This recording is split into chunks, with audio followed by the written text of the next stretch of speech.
It's 7 o'clock in Southern California, and time for the Thursday night D-Star Roundtable for June 22nd, 2017. This is Mike in 6HKH, your net control. This roundtable is held every Thursday at 7 p.m. Pacific, 0200 UTC, on XRF002A and a constellation of X reflectors, including XRF 310A, XRF 555A, and our multi-protocol X reflector XLX212A. This is a technical net dedicated to D-Star and other open digital systems. It is a group effort. So, to join a discussion, start a topic, or ask a question, please key up when I call for stations, but also please remember to not quick key or tailgate. I will pause regularly to let you key up, and I ask that participating stations do the same. We do not take formal check-ins or do a roll call to give us more time to talk D-Star. Net Control is online at roundtable.tech. That's roundtable, all one word, .tech. Just put that in the address field of your favorite browser, and it will take you right to the Roundtable forum board, and there you'll find a real-time chat feature called the Shoutbox. You can use that to contact me as well as to post information relevant to the topic at hand, such as links and quick notes. We ask that stations offering a web address in conjunction with their presentation to post the URL or DNS in the shout box so that those listening now or later well, it seems to be later to me than currently now, so that they can link to that website or document location. So, to participate online, go to roundtable, all one word, .tech. And there you'll see the shout box and the forum board, and there's a lot of good stuff there.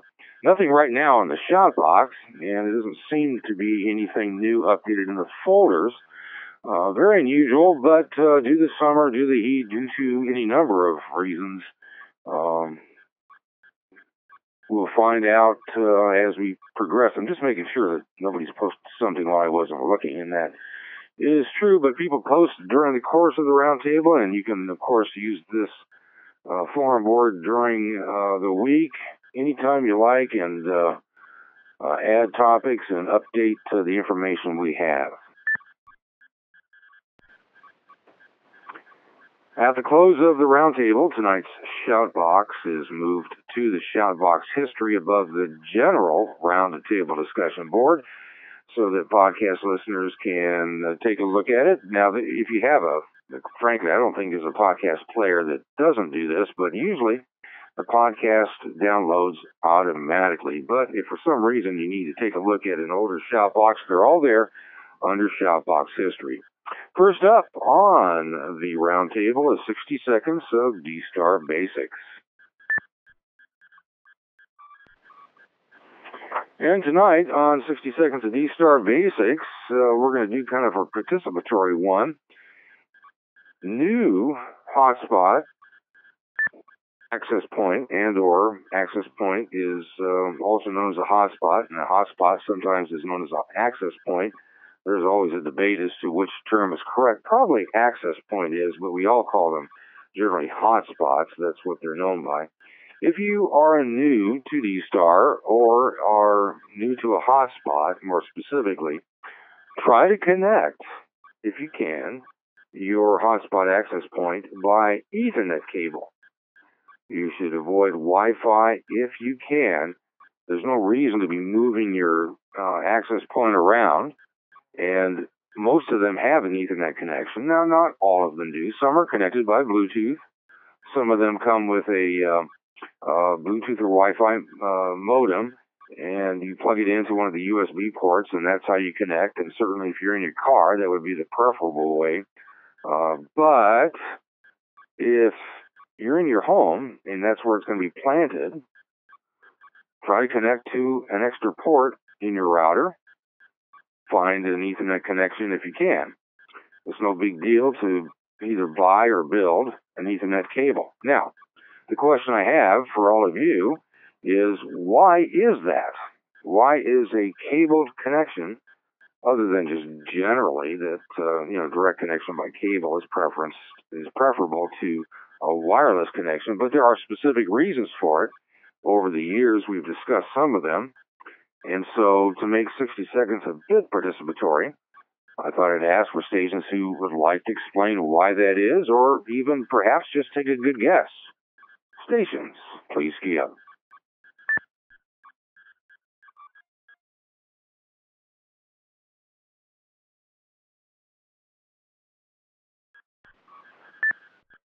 W6K.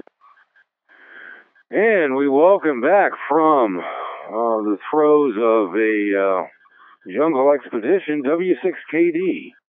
Thanks for keying up, Bob. Go ahead.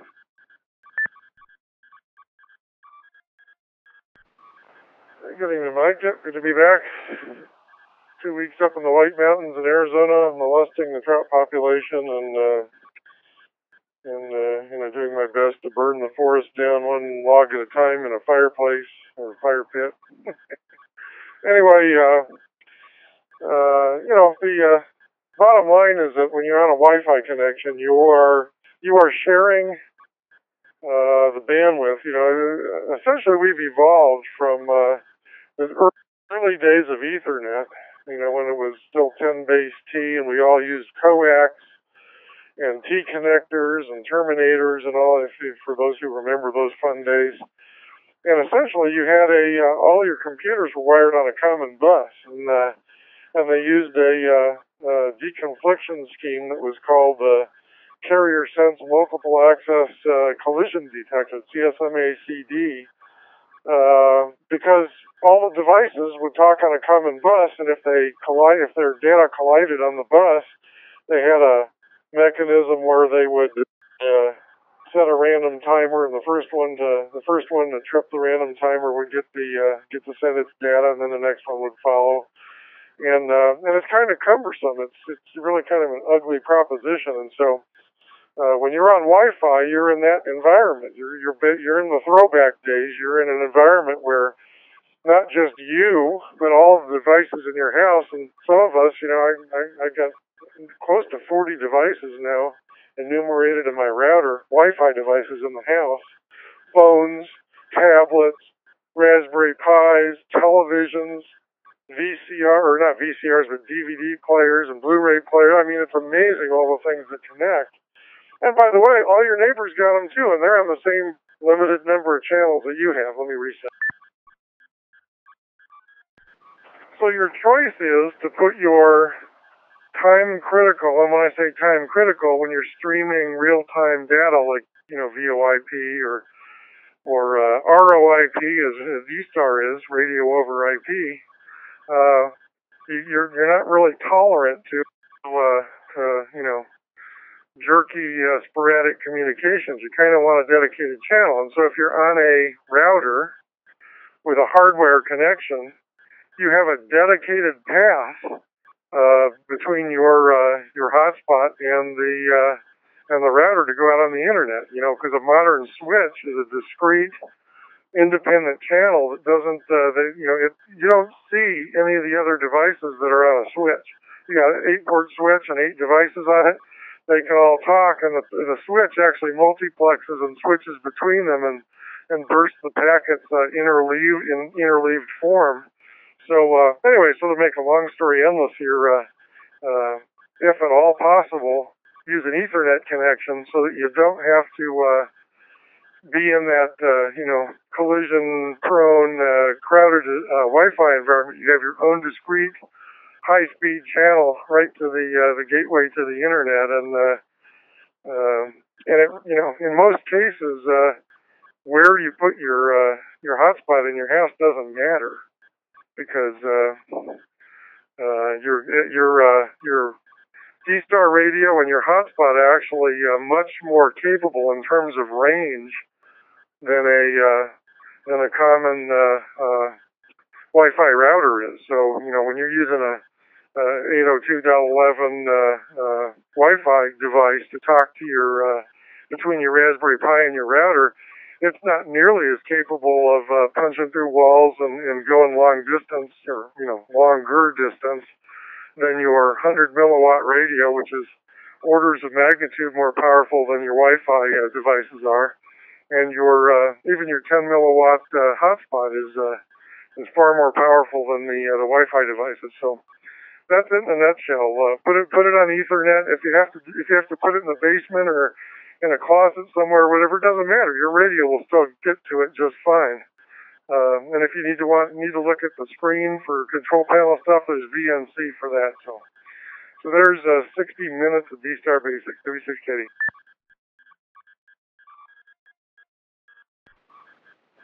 Well, I appreciate it. An excellent discussion. And let's see if anyone else has other reasons for, if you can, avoiding Wi-Fi, or perhaps you think that Wi-Fi is the best way to connect, or there are genuine reasons why you should connect that way. I can't think of too many other than not having an Ethernet port, but then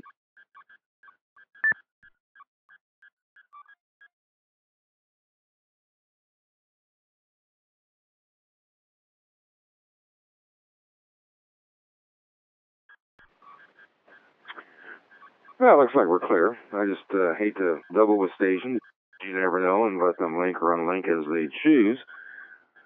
So, and anyway, if there's a compelling argument to the contrary, or if you have some other thoughts about connecting the access point by Wi-Fi, we'd like to hear from you as well. Please key up.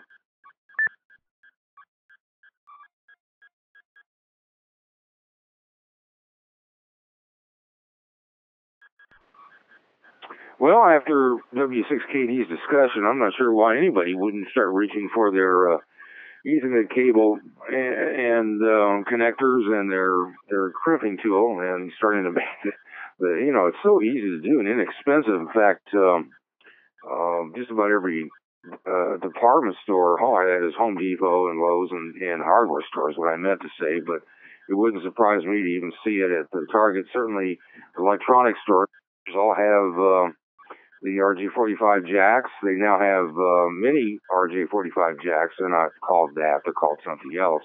And they've got several new sizes of connections and cables. It's still Ethernet.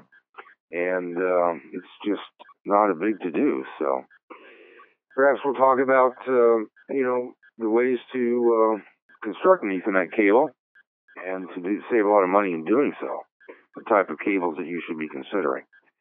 Alrighty, that's 60 seconds of D-Star Basics or thereabouts, and I appreciate the help from stations. So, let's now take anybody that has follow-up to last week's discussions.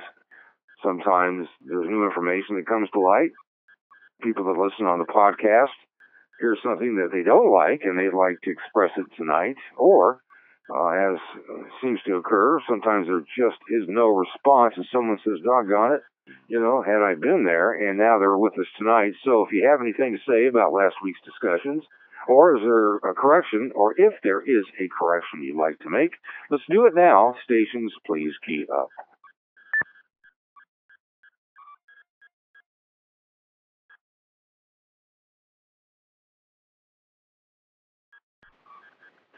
All right, nothing to that either. So, is anyone going to be at a field day location or participating in field day on D-Star? Now, last Thursday, you remember, I tried to get a discussion going about field day and D-Star, and it seems to me that because field day wasn't upon us, which, of course, tomorrow night if you're Thursday, or midnight tonight if you're on a Friday in your location, field day runs through the weekend, and there are a number of field day locations that have already announced that they're going to be on D-Star in one way or another. And I thought it would be interesting to learn how, if you're going to be participating in one of the fixed field day location stations, or you're going to be setting one up yourself, and even if you're going to be involved in field day from your home, how you plan, if you do, to use D-Star, and maybe an explanation about how D-Star and the digital modes other than those on HF. Well, let me back up. We're not talking, well, let's just leave it simple. If you're going to be operating D-Star, other than on a repeater, of course, we'd like to hear your story and what you plan on doing. Stations, please key up.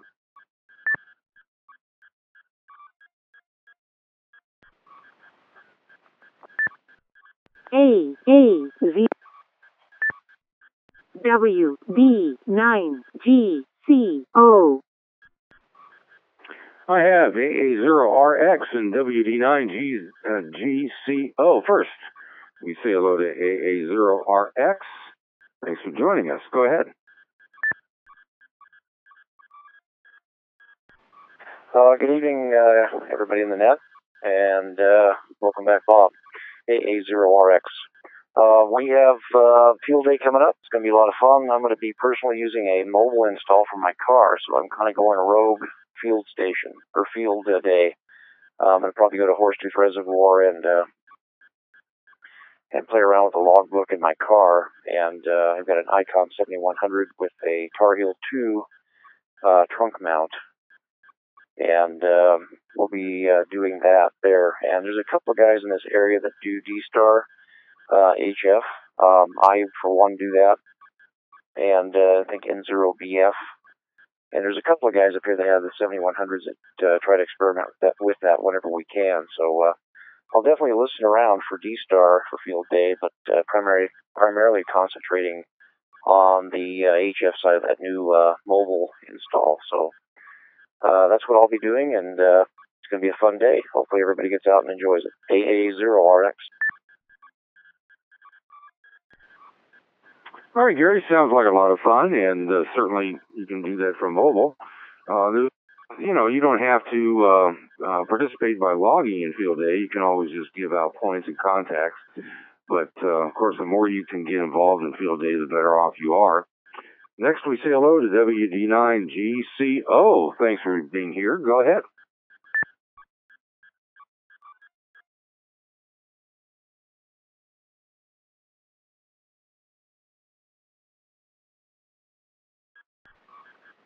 WD9GCO. I saw you key up earlier, and it was doubling with me, but I caught it. No big to do. And then I have you keying up again separately after calling for stations. So I didn't hear anything, but we wanted to get you in here if you have something for the roundtable. Now, if you inadvertently keyed up, no big to do. We all do it. Just let me know, and I'll take you up. Try. I'm not sure if you can hear me. I can't hear you at all on the client. I can hear you on the online stream.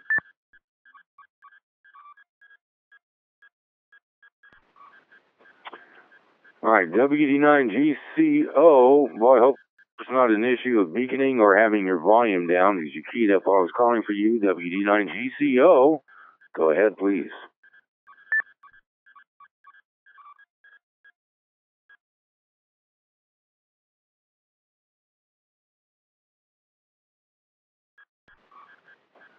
All right, nothing seen or heard. Well, if you're having a problem with your station, after I unkey or when I call for stations, feel free to key up. I see everybody and hate to miss you. And also, if you're having a problem with your station, just let me know and I'll take you off the list. All right, your stations who are working D-Star or who have D-Star at their fixed location, you may not be in charge of your field day location, but if you know the D-Star is there, tell us if you can. The equipment set up, and if you intend to work D-Star on field day.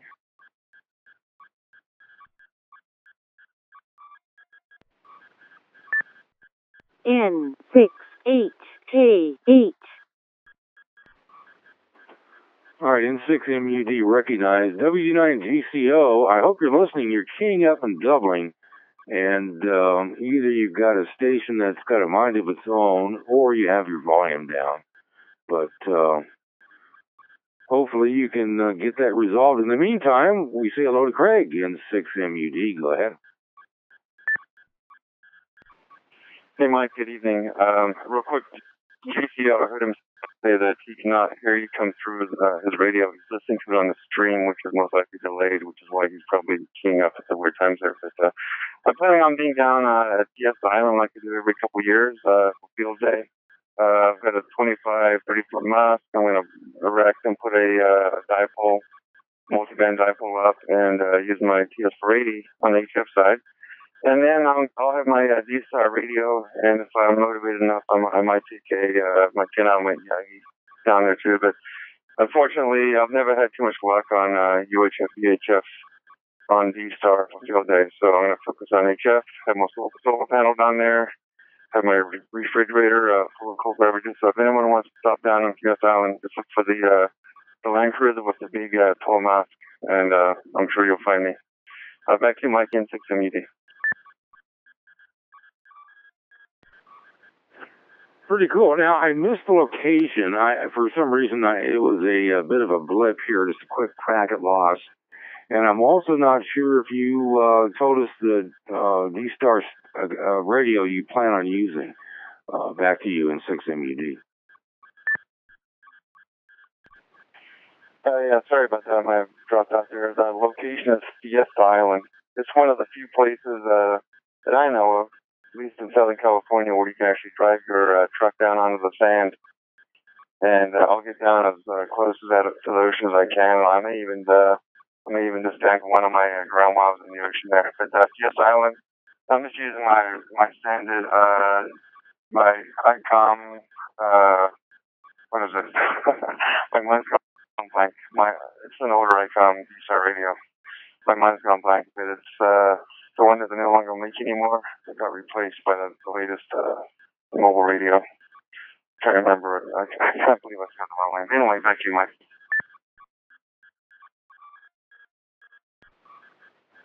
All right, Greg, good luck. All right, stations who are going to be participating in Field Day, and we'll give it a try on D-Star. We'd like to hear what your plans are. Please key up now.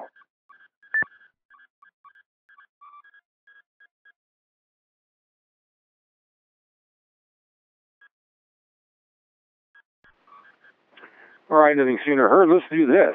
From last year's Field Day, did you have any luck if you worked on a D-Star station and tried to work other D-Star stations? And it could be on HF or VHF, UHF. How did that go? What kind of radio did you use, and what kind of antenna, and how did you go about trying to snap up stations? Did you swing a beam around, or just put up an Omni and try to listen for calls? Stations, please key up.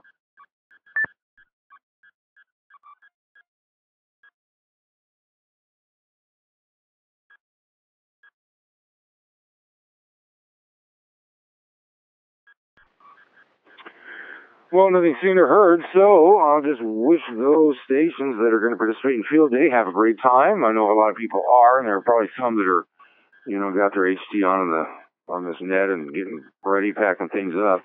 Others go to, a Field Day location that, they're listed in the ERRL website and at various places. I've gotten a number of emails, even from the section director, with a link to Field Day locations just in my specific area, but it's always fun to pack them up, get them out, use emergency or emergency power, quote unquote, is what they call it, and try to have as good time as you can.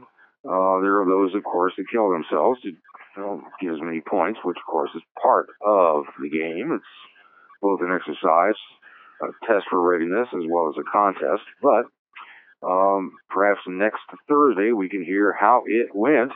And, D-Star is becoming more popular. That is, the stations are setting up on D-Star, not just for demo, because some of the big locations have, D-Star connected to a reflector or to a repeater, just to let those that come around and see, what it is that you're doing, especially if you're in a public location. Well, that would be tough if you're on a private location, but still. The idea being that you can demonstrate D-Star, but we're more particularly interested in using D-Star to make contacts for Field Day, and so hopefully we'll be able to learn more about that next Thursday. Another topic tonight, which is one that we've been trying to push around for a couple of weeks, is Buster, which is an app for iOS that is for the Macintosh. Well, they don't even call them that anymore. It's just iMac. And Buster has been a problem. Those that have tried to get it to work, it either wouldn't listen, but you could transmit maybe. Others, you had to go in and modify the one of the several files, which is not an easy thing to do within the app, to set up reflectors and the host files, and that was problematic. In fact, some of the files that you might have adjusted under version 1.0 actually caused the app to crash.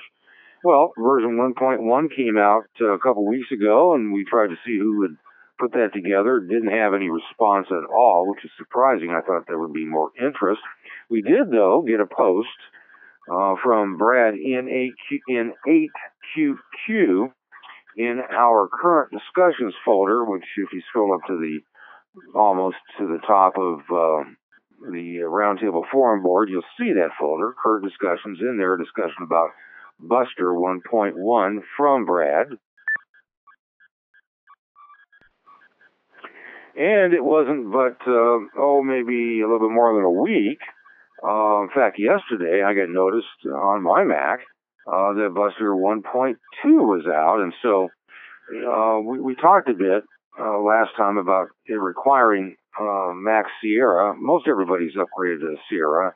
I was one of those that dragged their feet because I would lose some apps that I used occasionally, although as time has worn on, they become less important. And then there are some apps that are, still resisting Sierra, the operating system on Mac Sierra for quite a long time. But I just said fine. I wanted to get Buster working, so on one of my Macs I upgraded to Sierra. It was no big to do. It did take a while.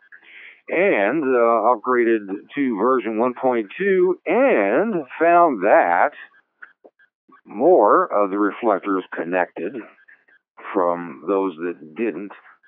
But there seems to be still a host file problem, which I think is the biggest problem that Buster in the prior versions had.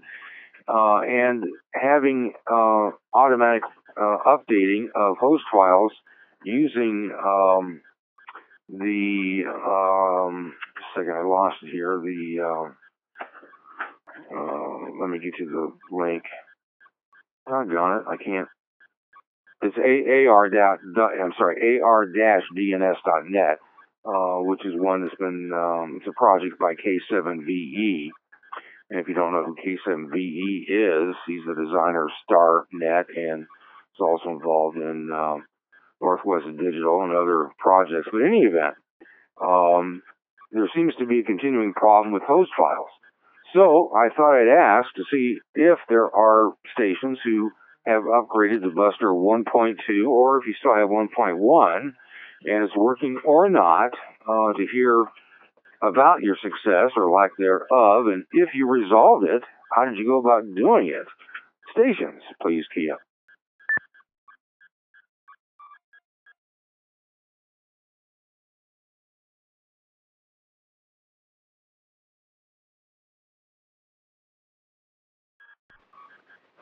Well, after all that run-up, I don't have any key-ups, and that really is surprising. So I just don't want to let this drop.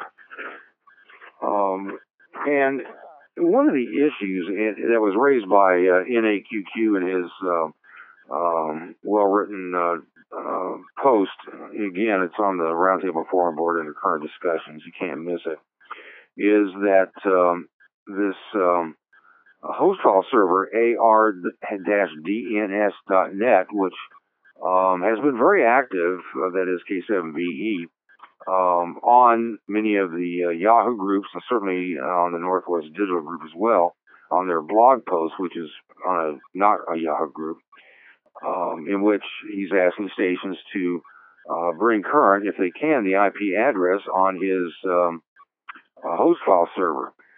And as NAQQ describes in his article, in his post, he found that the IP addresses are not always current because they change a lot, and that those reflectors that use host files, or so-called DNS style addresses, where their IP address may be, dynamic, or maybe just a sticky IP and not always there, or they move the hosting of their server from one place to another, so the IP address changes. But it seems, well, from my standpoint, although I have not fully torn this apart and have not gone into the folder to look at its contents and to see if I can perhaps copy and set it aside, which didn't work in the earlier version, and then try to see if I couldn't update the host file, which is contained in an XML formatted file, and then lock out the auto update in order to remove the IP address and to put in the actual host file name, because many of the reflectors that I use don't use IP addresses. They certainly use them in the sense that you have to have an IP address for anything on the internet, but they want to be resolved or looked at by a host file name, a DNS lookup, and that seems to be a problem.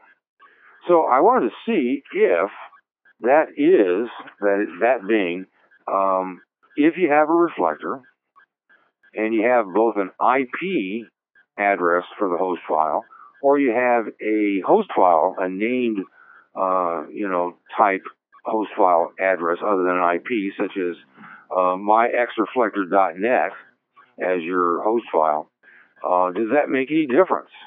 And why? Stations, please key up. N6H8 W6K K6JM. I have W6KD and K6JM. First over to Bob. W6KD, go ahead.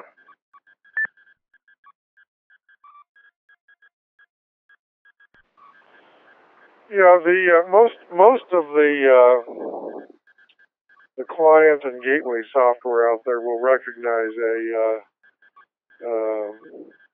host name and not as well as just a straight IP address, and there's a reason for that. There are several reasons, several good reasons for that. First is that it gives you flexibility. For example, take one of the Constellation reflectors, XRF 555. It's xrf555.w6kd.com. If, as happened one time in the past, Amazon gives me a call and says, "Hey, the server that you're running on is being decommissioned and you have to move somewhere else," I can set up another instance of the XReflector and go to my DNS account at GoDaddy and point xrf555.w6kd.com at the new reflector, and not a single user will have to do a thing to their host files or anything to make that work. It will be transparent to them, because rather than pointing at the old server, it'll point to the new one, and that's why a lot of people use host names rather than IP addresses. And then the other important case, and I know Jonathan G4KLX thinks this is crazy, but in Europe in particular, getting a static or a pseudo-static IP address, when I say pseudo-static, I mean something like a lot of us have here in the States, where you're not guaranteed to have a static IP address, but you will probably keep the same IP address on your cable connection, for example, for months, if not years, as long as you don't shut it down and leave it down for, a day or two or whatever, to where the IP gets reassigned. But in Europe, that's not the order of the day, and not just Europe, other parts of the world as well. So people are forced to use dynamic DNS, where they have there's a service that they have a utility that pings a server on a service and tells it where it is.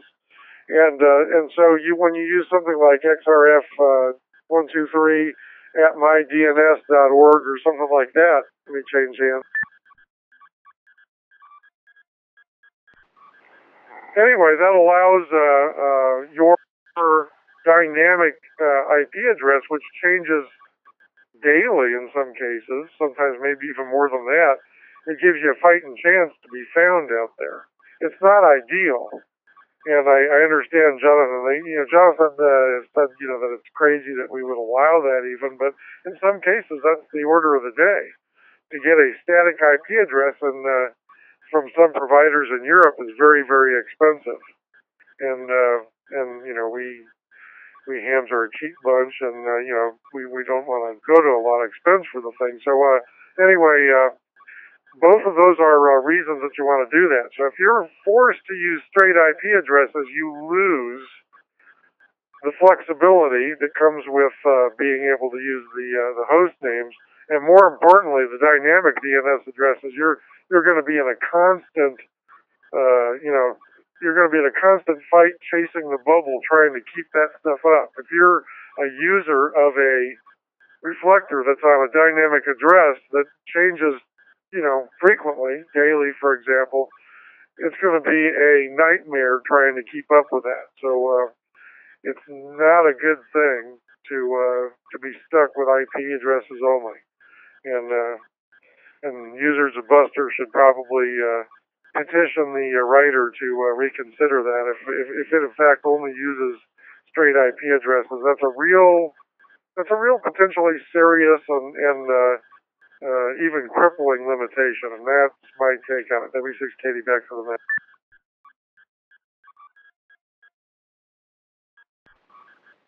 Thank you, Bob. Appreciate it. Next to K6JM. Jim, thanks for joining us. Go ahead. Okay, well, Bob said more or less what I was going to say, but a whole lot better than I would have.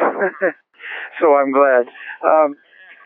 Just one comment. For those people who do want to have some sort of a server available to the outside world, and let's say it's within their own world, their own house or something, and they have the kind of service that the IP address does change, you can sign up for a dynamic IP service, and some of the really good ones ended up getting supported by most consumer modems. So you can go into your modem and tell it, I have a dynamic IP, and here it is such and such, and they will automatically, when the IP address changes, it will go to that IP service and let the host, the mama server, know. One of the problems I've forgotten already, but the most common one stopped being free about a year ago. So people are shifting to NoIP, NOIP.com. That's still free, but then that's not necessarily supported by everybody's consumer modem. But if you do have an IP, a dynamic IP service, and it supports, and your modem supports your router. Yeah, it's really your router supports it. It's a nice way to be able to tell people a DNS name that will be accurate, no matter how often your ISP changes your IP address.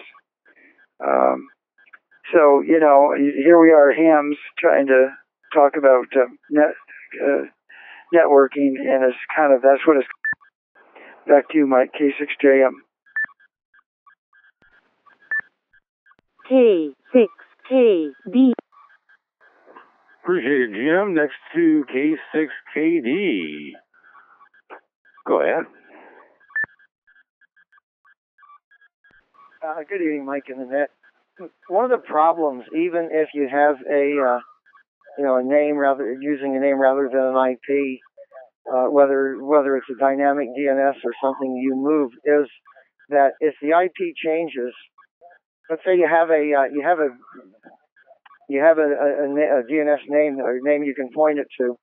Nevertheless, a lot of the gateways and reflectors resolve the IP addresses when they boot up, or in the case of a reflector, when depending on the reflector type, when you update the service or basically update the service. So what happens is with gateways, for example, if you were to change the IP address of a reflector, then the gateways would have to either restart the IRC-DDB or restart the the gateway. Otherwise, they'll still resolve to the old IP address. So it's better in the sense that you don't have to change the host files, but it's still not a free ticket. Back to you, Mike.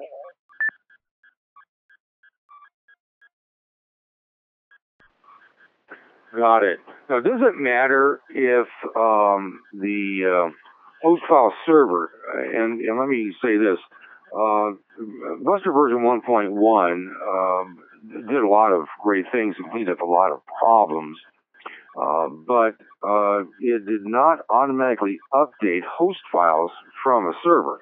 Version 1.2 specifically says, we did this, there are some other bugs they fixed, but it now goes and looks to this ar-dns.net to get the latest host file. That's a centralized host file server. And it's 90%, if not 100%, IP address. Now, if the IP address changes, which we've just now learned can happen sometimes frequently, what in this, I guess the question I have is, assuming all things are equal, does it matter in your host file whether you list a reflector's IP address or if you list the named file, that is W6KD dot whatever, or I think it was xrf555.w6kd.com or whatever as the host file? Does it matter if my program here, Buster, for example, which seems to be the problem, does it matter if it uses the IP address or the named address? Stations, please key up. W6K. W6KD, go ahead.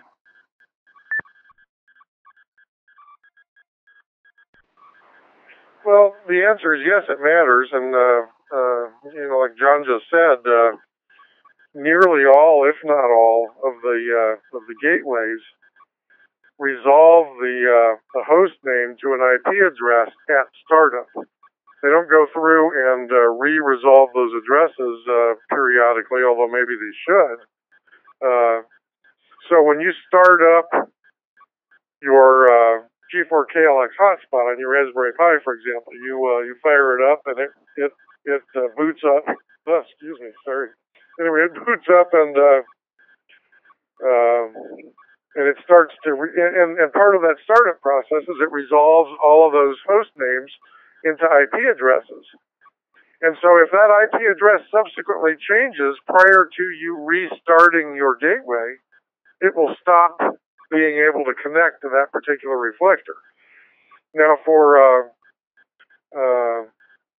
hotspot, that's probably not a huge deal because people, some people. I mean, I've got some that have been running for, months, and don't get restarted unless I'm tinkering with it or something. But most people, I think, probably shut theirs down at the end of the day or whatever and start it up again. But for a mountaintop repeater operator,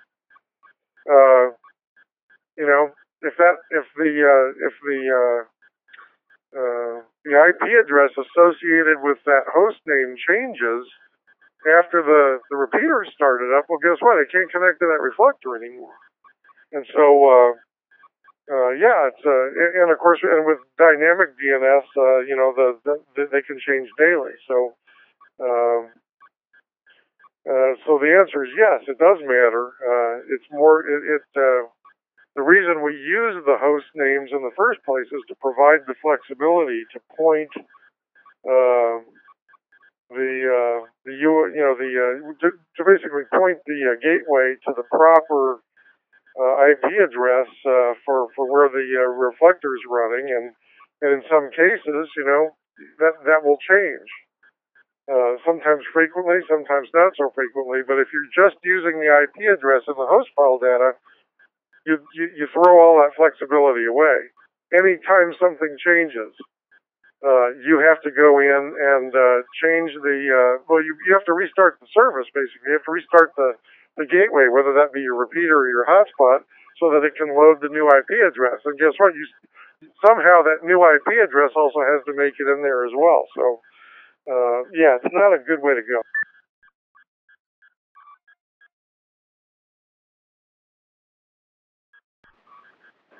All right, that makes sense. So, getting back to Buster, the upgrade from 1.1 to 1.2 was that it automatically connects to this ar-dns.net, downloads the latest IP addresses.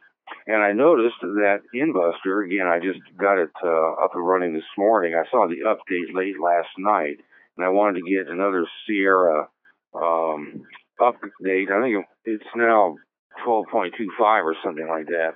But I wanted to get that in there before I updated Buster. And I noticed now I can connect to all the extra reflectors that I choose. I can add them. But many of them, I can't hear the audio. Some, I'll hear the audio for one series of transmissions, and then the audio disappears. It appears that I can transmit, but not consistently. So there's been an improvement, but there's something wrong. And so far, the comments that I've read about this seem to be that the app, when it updates and gets the latest host file, is either getting an outdated IP or it is there's some issue going on in there with it. And the ar-dns.net is not a there are other servers that provide this, but it's almost entirely IP addresses. Very, very few names. And it just strikes me as being odd because for example, XRF555A, it connects fine, I can hear fine. But 310 and 002, I cannot. And there shouldn't be any reason for that. But I haven't been able to take the app apart, take a look at it. Hopefully I can save a copy somewhere, not just so if I blow this one up, I'll know that. But I would think that somebody would have gotten into this if they're having the same issue as mine, because I have to admit, it did clean up a lot of issues. But connecting and then not hearing, or connecting and then not being able to transmit, and in some cases connecting and then listening for a while and then hearing nothing, it's just odd. I thought it was perhaps a host file problem. So hopefully, maybe by next Thursday, we'll have more Buster users, and perhaps they can dive into it and try to straighten this out, because the developer is certainly trying to do that, and K7VE is trying to provide a host server that works with it, but there's just something missing in between, and I'm just assuming it's not just my Mac. And anyway, let me pause for a moment. And again, call for stations who have Buster, either version 1.1, hopefully 1.2, or who, after listening to this discussion, have some thoughts on why it's still not working tip-top, assuming the developer had it working just fine at his location. Stations, please, Kia.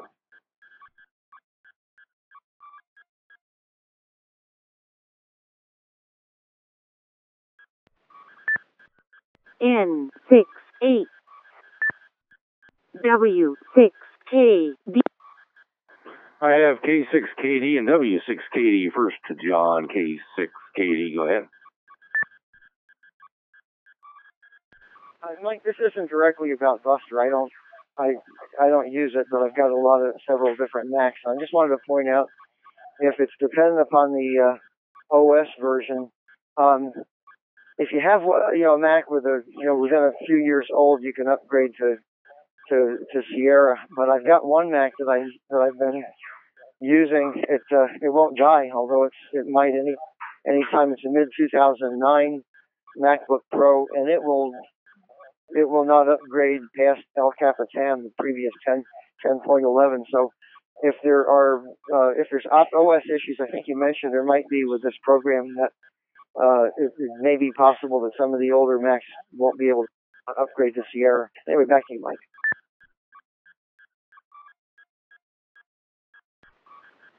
Well, that's certainly a possibility, and I noticed that in trying to get the Buster that I had working on El Capitan, although intermittently, and it actually worked initially, version 1.0, and then it just quit.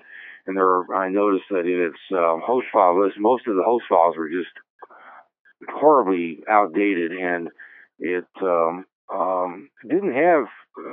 It had a few XRF reflectors, and I manually added those, and they did appear, but they wouldn't connect. And anyway, upgrading to V1.1 on El Capitan just didn't work at all. In fact, it just wouldn't even try to install the update. Even removing the app and then trying to do a new install on El Capitan didn't work. So anyway, I upgraded to Sierra, as I described, and it worked. And I tried it both for an upgrade from the 1.1 install, as well as removing that and then doing a clean download, and it's just intermittent. Yeah, I can connect, at least according to it, to each of the reflectors, but most, you can't hear anything. And so, the Mac is pretty good. I mean, Apple's pretty good about letting you know if your computer is old and will not fully be able to take, an operating system upgrade, in this case from El Capitan to Sierra, it will balk and tell you that. And, fortunately mine is not that old. And it went to Sierra real well, and it took the latest upgrades. Anyway, the whole purpose of today was to talk about Buster, but, we've expanded it beyond Buster and talking about host files in general, which is just fine since we don't seem to have any users here on the net running Buster, and we'll have to wait for them to get caught up with us or for us to find them and ask them to help us out, see what you think. W6KD, go ahead.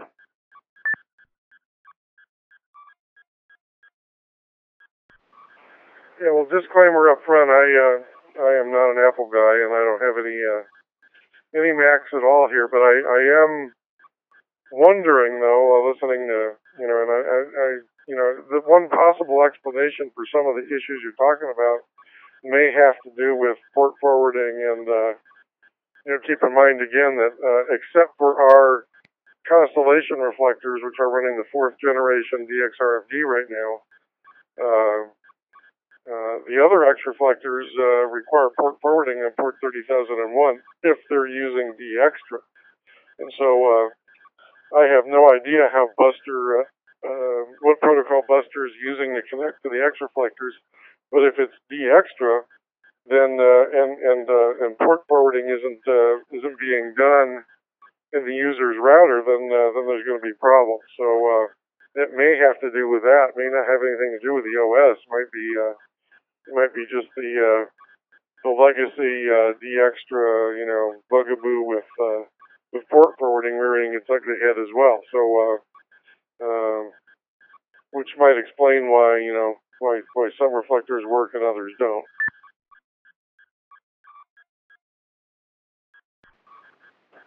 That's a good tip, and I didn't have time to check my port forwarding because I did set that up. Although ordinarily it's not necessary with the Mac, but I did flip it back on. The only thing I didn't do was dive into it and check to see the parameters. Maybe they've changed, and you would think that port forwarding would be incorporated with Buster, but you just never know. So that's a good point to make, and I will check that out and hope others do.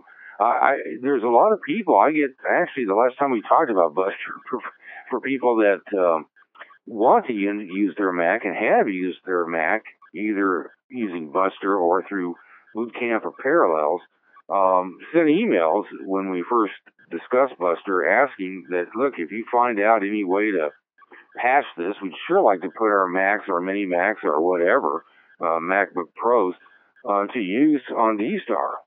And so there's an interest out there.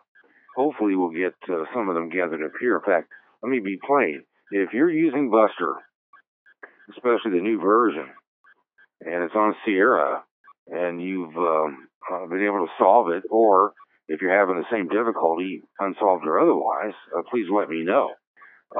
I noticed that that there were a number of patches that were popping up on both the Northwest Digital blog as well as some of the Yahoo groups, and I started working with them.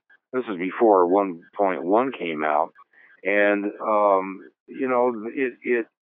when you go to the plist file, it's not an easy thing to do, and the XML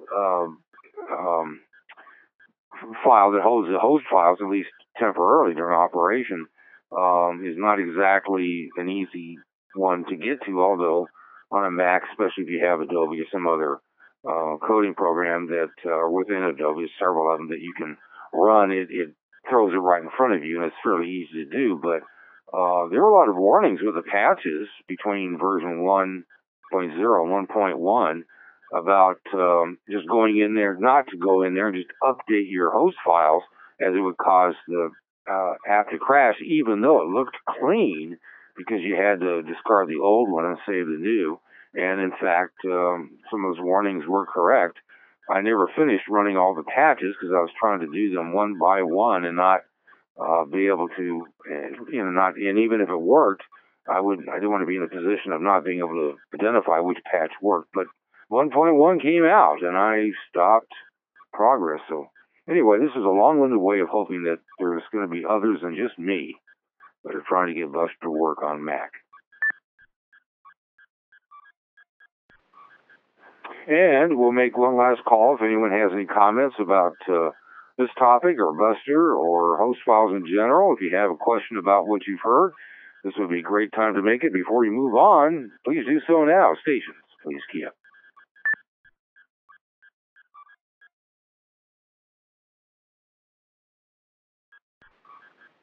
All right, nothing seen or heard, and we appreciate K6JM posting in the shout box some information concerning the genesis of Buster and NH6Z, of course, joined Northwest Digital, as he said, and K7VE runs ar.dns.net, which is a fine host server. It's just that it's all IPs, and they try to do a good job. And look, it could just be me. And if that's the case, and everybody else in the world has Buster working fine, and you want to key up and make fun of me or running Buster, please feel free to do so.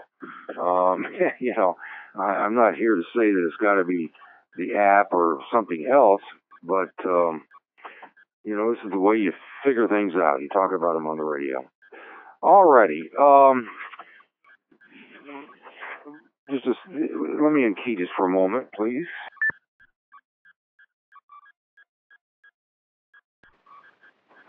Well, one of the things that we've talked about in the past has been emergency communications, EMCOM, as sometimes described, of course, with Field Day coming up. That's part of the gig of Field Day.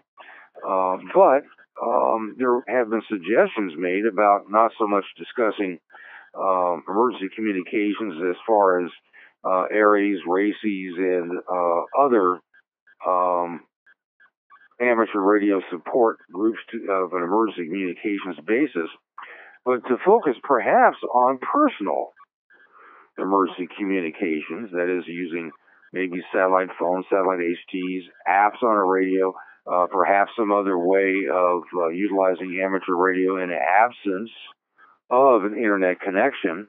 And we just haven't had enough, me, hadn't gathered up quite enough information about that to go on a full-fledged discussion. But I thought I'd just bug Bob a minute, W6KD, who was in communications incommunicado. Of course, that doesn't make any sense. But he was in no man's land when it came to both cell phone and other forms of communication, except that I understand that he did take some kind of satellite thingamajig in order to have communications out in the middle of nowhere where he wasn't going to get on D-Star or seemingly anything else. And I thought I'd bug Bob to see how that worked, and just to give us a brief rundown of what he took with himself and we'll make this part of a continuing topic about personal emergency communications. W6KD, what do you think? Go ahead.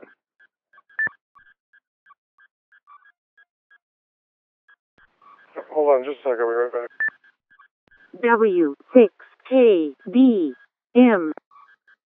All right, no problem. I don't like calling on stations with their pants down, but Bob's usually pretty good. And by the way, you don't have to, patronize me and say, oh yeah, I'll talk about anything. Of course, that's why I don't call on a lot of stations that I haven't checked with this ahead of time, but this is one. Anyway, I'm just treading water until Bob can come back. I'm going to unkey and wait for him.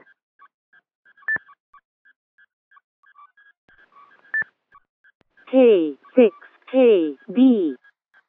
Oops, I think I might have doubled with somebody. Am I getting through there? Okay. Anyway, you caught me in the middle of I'm sort of multitasking here, eating dinner and talking at the same time. So dinner ran a little late tonight. So anyway, I use a text communicator called an InReach. Formerly, it was originally marketed by DeLorme, the mapping company, and now Garmin has bought them out, and so it's a device made by Garmin. They sell them at places like REI. They're in the $250, $300 range. They're about the size of an HT, actually a small HT, like the ID31, for example, with a stubby, probably 2-inch fixed antenna on it, and it talks through the Iridium satellite system. And it's a text messages only, and every text message that you send has your GPS coordinates embedded in it. And also part of the service is there's an SOS button on it that you flip. You flip a slider over that unlocks it and press the SOS, and that reaches a 24/7 manned emergency operations center down in Houston, which they also have backup centers as well. And anyway, so if you're in the woods somewhere, if I'm up fly fishing in 11 Mile Canyon all by myself, and I fall down and break my leg, or a bear decides to try to eat me, and he gets a couple licks in before I empty my 40 cal into him and kill him. And anyway, I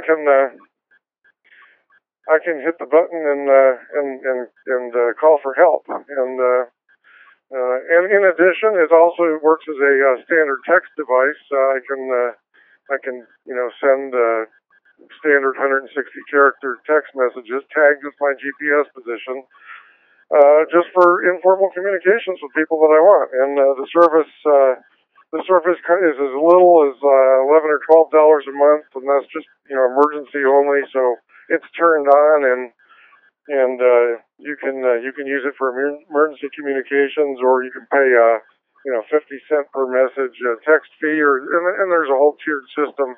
But it's relatively inexpensive in the grand scheme of things, and it works everywhere on the planet. If you're outside and can see the sky, you can use this device on the poles, on the equator, everywhere. We're reset. And anyway, it talks to the low Earth orbit Iridium satellite network using spread spectrum, low power communications. It's not instant, but it's fairly quick. And like I said, you can use it everywhere. And it's got a lithium-ion rechargeable battery that lasts a very long time. If you don't have tracking turned on, where it beacons your position through the satellite every 10 minutes or so, it'll last for days, 3-4 days on a battery charge. And that's if it's on the entire time. So fascinating stuff. And if I'm left with a choice of carrying a ham radio or that in remote regions, it's that every time. It kind of segues into a discussion maybe we should have, and I'll be a little sacrilegious here because I don't mind being sacrilegious when it comes to the ARRL. Field day is an anachronism. It's a bunch of guys sitting around. I mean, I understand it's a big social event, and and it's kind of a fun time to go out and set up and put up your generators and your portable towers and stuff. But in a real emergency, are we really going to be using an HF radio? Is that really the best way to operate these days? In this world where you can set up a portable HughesNet satellite and get yourself a full-speed internet connection via satellite, and then link a repeater system into that. D-Star in particular is well suited for that. If your real objective is to do emergency communications, what we do in field day is it's kind of a joke. It goes back to guys pounding out ARL radiograms with CW keys. It's really not much better than that. And anybody who's been on the net for a long time has heard me, preach on this before. But we, when it comes to ham radio and emergency communications, we're about ham radio. We're not about communications at all. We're about playing with and using our radios. If the better way to get a message across is a cell phone, a text device, a satellite, whatever, we won't use it. We will defer to using our gadgets, our ham radio gadgets, rather than the best way of getting the message across, because it's about the radio and not about the communications. And that's what's wrong with Aries. It's what's wrong with RACES. It's what's wrong with Field Day. And that's my 2 cents. W6KD. K6J. I have K6KD and K6JM. Bob, thanks for talking about that radio. That's pretty trick, especially given that Garmin has picked it up. And it would be fun to find out what other stations do to make sure they have emergency communications in whatever manner. It doesn't have to be a ham radio, but a reasonable alternative, such as the InReach from Garmin. But we also should spend some time talking about Bob's opinion, which we haven't really spent much time on, so this is just to alert those that might have a similar or different view about is it that we try to put the radio and fit it in emergency communications? Is it an acronym? And what should we be focusing as amateurs in emergency communications, rather than trying to just continue to do it the old way to justify setting up big antennas in HF rigs and pounding it out and this, message practice? Frankly, I don't get that. But anyway, to each his own. Let's continue with stations. Next up is K6KD. Go ahead. I think that the discussion of they're two separate topics. The only thing they have in common is the word emergency. But I think personal emergency communications is a completely different topic than supporting supporting organizations, unquote. My putting it in quotes indicates I agree with Bob on that. But for personal communications, I also have the same device that Bob has. I also have a satellite phone, but there is a cheaper alternative, and that is a spot device that uses a Globalstar low Earth orbit constellation.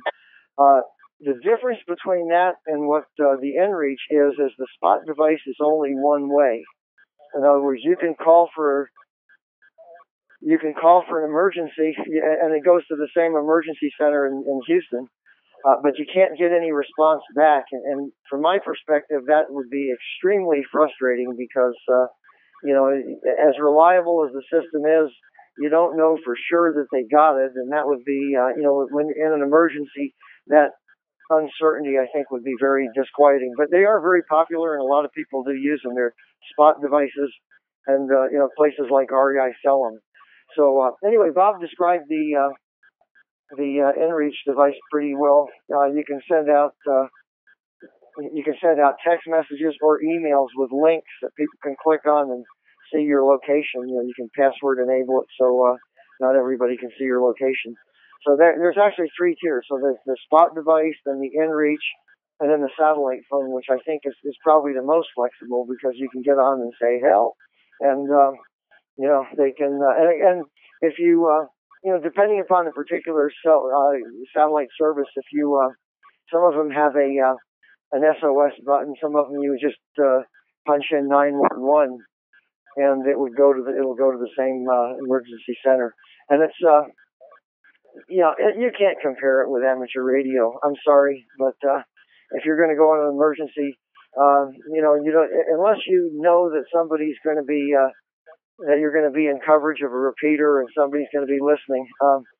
The ability to go satellite and know you're going to a professional center where they can get directly in touch with the local emergency response. They send a helicopter or whatever. You can't compare amateur radio with that. Anyway, back to Nat. ZL1. Thank you, John. ZL1HN is recognized. Next up is K6JM. Go ahead. Hey, this is an interesting topic, and I agree with John. There are really two topics there that are going on simultaneously. Regarding personal emergencies and that sort of thing, I'd like to add in your source of power. And I don't do camping anymore. Never did it a lot, but a little. But at this age, no, I don't. But just to, you don't have to be an outdoors person to sometimes need power. And I'm thinking of it was a tragedy. A guy was an IT tech writer, and his wife and little kid were driving somewhere, and I don't remember where. Let's say Oregon, someplace where there was snow. And they got off the road and got really lost and appeared to be out of cell phone range. And he kept trying to use his cell phone, and eventually it ran out of power. And there's these little, I have one, there's these little solar power packs. They don't do a lot, but they can certainly, with a good sun, they can charge a cell phone enough to work. And so I just like to throw that in, that you want to think about power for yourself. And particularly if you're hiking, you don't want to carry a lot of weight. So just throw that in. Regarding the field day and stuff, just point out that after Katrina, the first 3 days, I'm sure there were wealthy people and companies and things that had satellite phones, but most of the messages that got out of the region were carried by amateur radio operators over HF. So, while I agree that it's not always the ideal, there are times when it works and helps, particularly for carrying messages for more than just a few elite people. The other thing you want to keep in mind is that when you do emergency communications, you got to pick the one that most people have equipment for and are trained for. So, probably analog FM is what fits that bill. D-Star, not so much. Even though we know it can send digital and files and things. Back to you, Mike. Those are my comments. K6JM. I appreciate it, Jim, and you've added some important thinking. Now, Katrina, they did do a lot of HF, but there was a D-Star group. We had actually 4 or 5 of the local group, the amateur radio group that was using D-Star. They found that the internet was back up and running before the cell phones and before they could get the traditional HF, Aries, etc., amateur radio, MCOM stuff going. And it was quite interesting how quickly the internet connections got up and running, and they were able to communicate from the coast to Baton Rouge, the state capital, on D-Star. And then, of course, the cell phones eventually came up. And we've talked about how it's very likely in emergency communications anymore, especially, during the course of an emergency, that the cell phones aren't down for long, it seems. And internet capability is quickly restored. and that is something that does not seem to be, that is not being noticed by the amateur radio emergency communications crowds. Next, we say hello to Brian, ZL1HN. Thanks for joining us. Go ahead.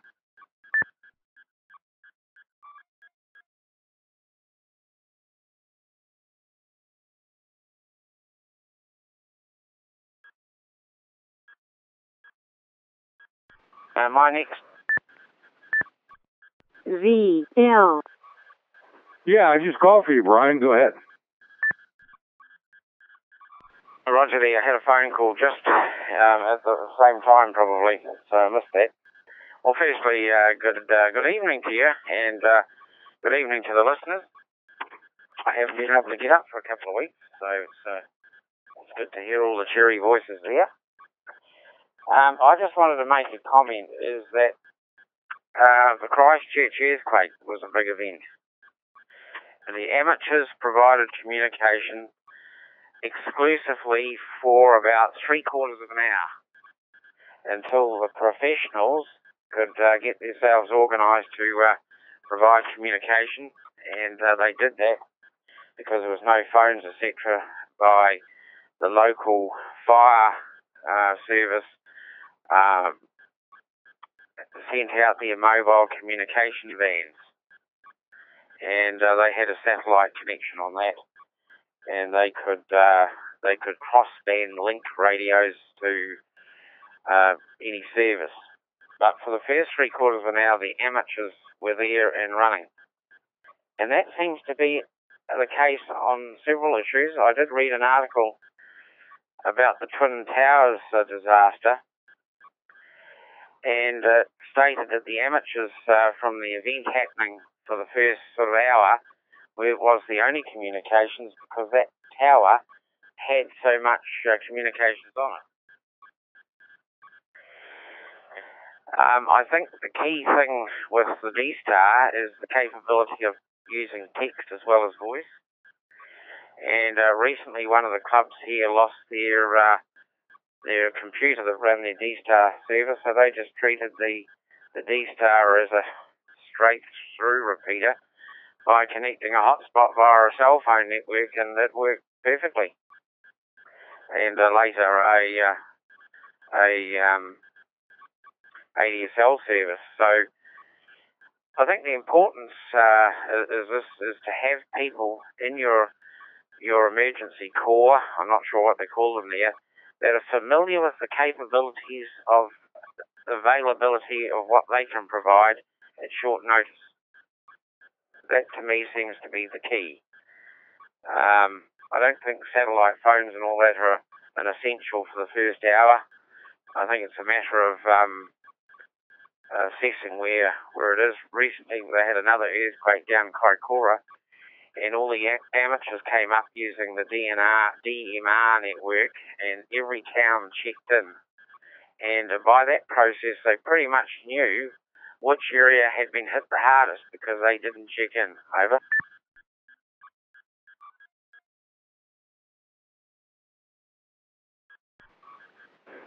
Brian, thanks for that. So, in the Christchurch incident, what method of communications, what mode did the amateurs provide in support until the government could get the commercial communications back up? And was it voice or message handling, or was there something else that they found was the best to use? Well, anyway, what did they use? That's the easiest way to ask. ZL1HN, go ahead. They used standard FM repeaters which stayed running, and they had also, the clubs had what they call SPSP repeaters, special purpose repeaters, built-in Pelican cases. So you could just grab a case and plug, they had those 50 amp grey connectors on them. They could just plug those into a battery bank, and they would locate the repeater at a central point to give them the best comms for the event. Over.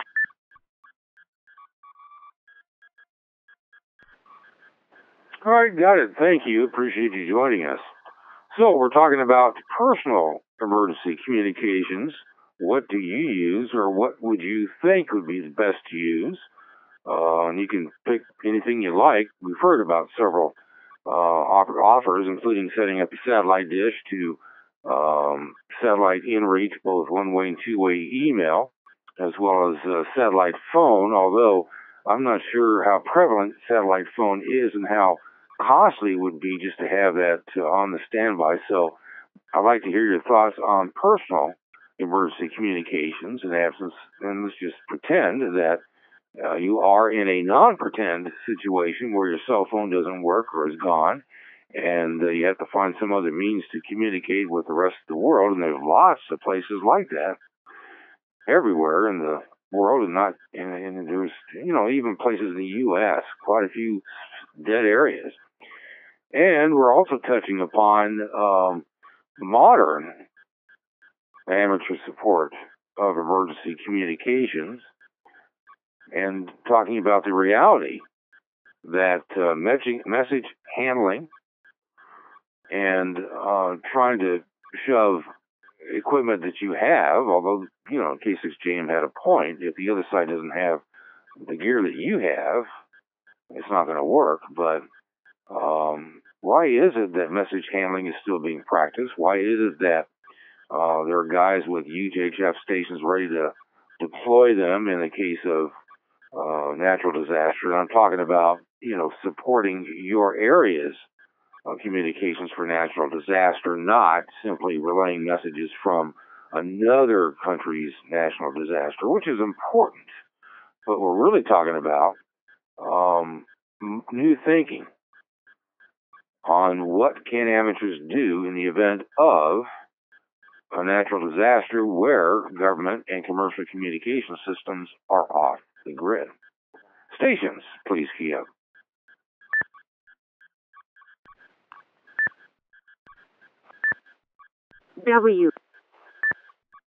W6KDM. I have K6KD, W6CKC, and W6KD. First to John, K6KD. Go ahead. Well, it's a little bit of a confusing question, I think, Mike, because you started off talking about personal communications, and then within the same sentence, you started talking about message handling and emergency disaster, which is a different thing. The only point I'd make is that for personal communications, you don't have to worry about somebody else having the same gear that you have. If you're using a spot device or particularly in inReach, you can, in addition to reaching the emergency center, you can send it to any text or any email address or any text phone. And with a satellite phone, in addition to calling, calling an emergency center, you can call your, you can call your formerly best friend Joe and see if he can come out and bring you some gas or something. So you don't need common equipment on both ends for personal emergencies. Thank you, Mike.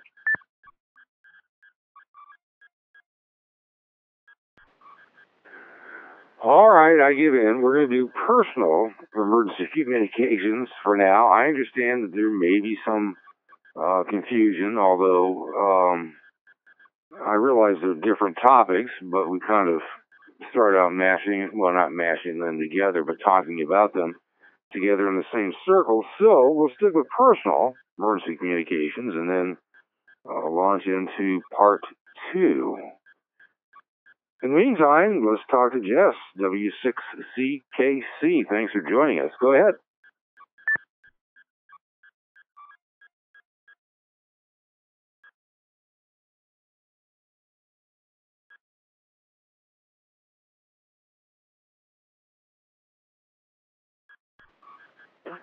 W6CKC, I've got you on the screen. Hopefully you keyed up on purpose. If not, it's no big to do. We inadvertently key up. All of us do from time to time. Just let me know. I'll take you off the list. But I hate to miss your participation in the net tonight. So W6CKC, go ahead.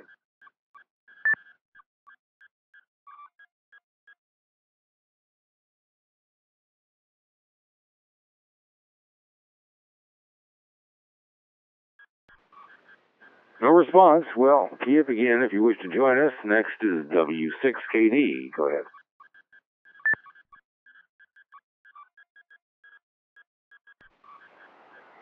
Okay, well, I had some comments about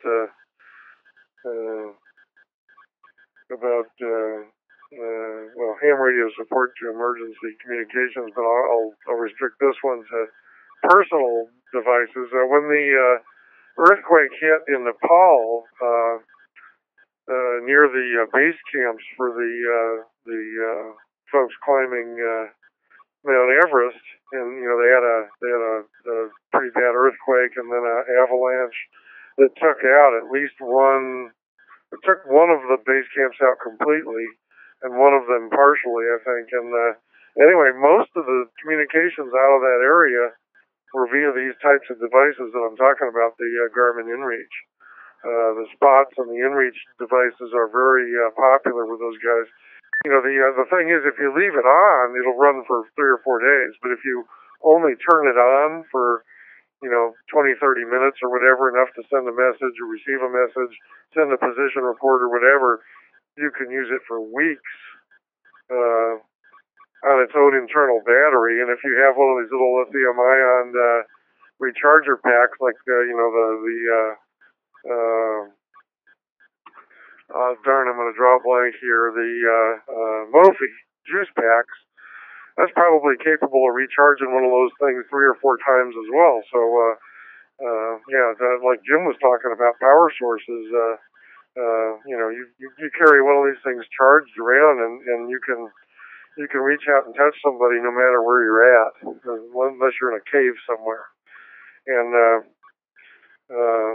then of course, and it's not an elite kind of thing. It's if I lived in the Los Angeles basin, I would want that or a satellite phone, because it's pretty clear that if the big expected 8-point-something earthquake hits there, comms are going to be down in a large area, and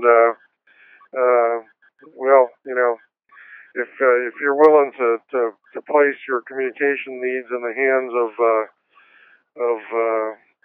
couple of battery-powered repeaters on the top of the hills, well, more power to you. But and as Jim, as K6JM mentioned, the ability to reach out and touch somebody. Let me change hands.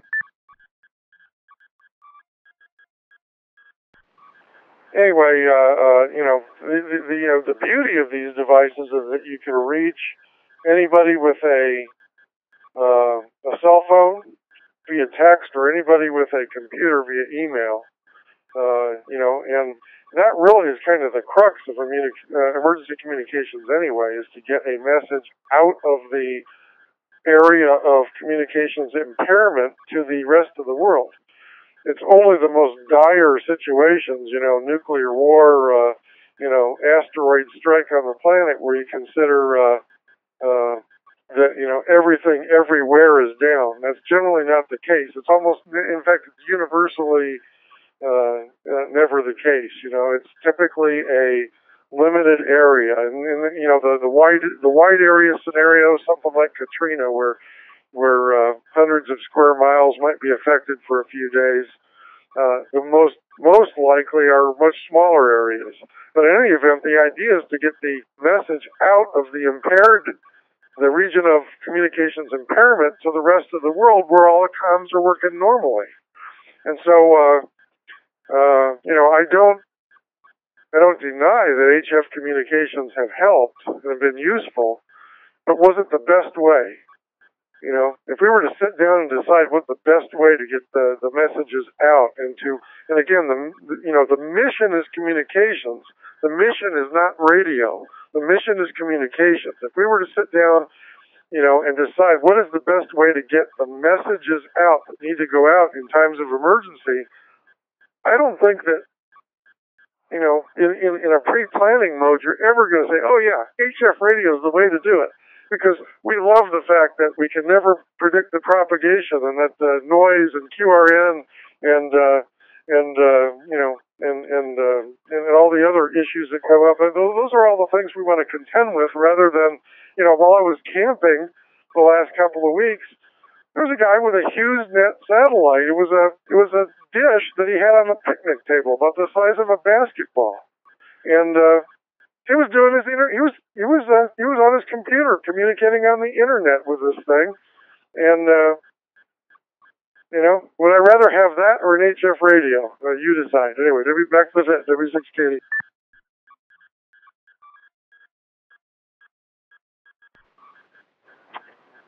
Stations, please key up.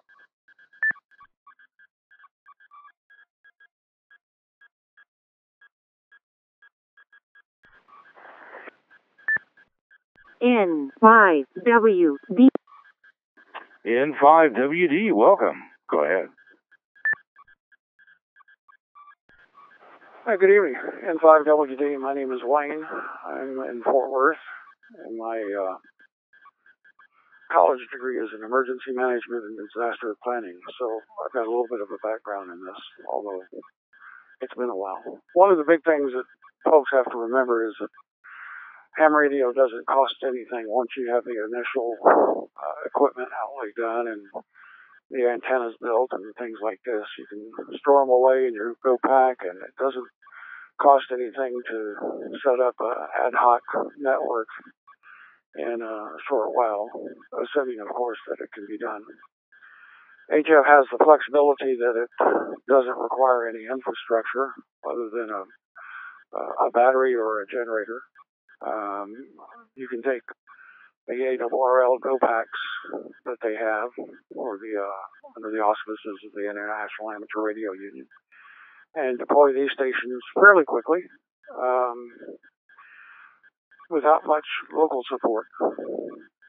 If you're going to subscribe to one of the commercial services, though, like inReach or satellite phone, well, inReach, it looks like it's going to cost you about $50 a month for a reasonable plan.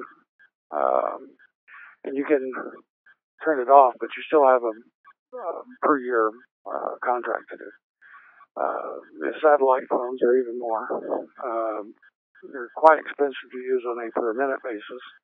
You have a contract that covers usage like a regular phone plan. It's a little bit less expensive, but ultimately, if you're going to be using it more, it's going to cost somebody. In the nitty-gritty world of where we live today, you have to take such things into consideration. For an individual, a spot device is probably a real good way to call for help. Although, like others have said, you don't get any two-way communication. It's one way only. But then again, a person who's working on a tornado or a small hurricane or something like that, you don't have the flexibility to go down to the local Radio Shack and buy 24 satellite phones to get them authorized and fly them into where you need them. Cost versus flexibility is always something that's got to be considered. N5WD. W6. Thank you for helping us on that. Those are some thoughts that haven't been expressed and are important. W6KD, you're next.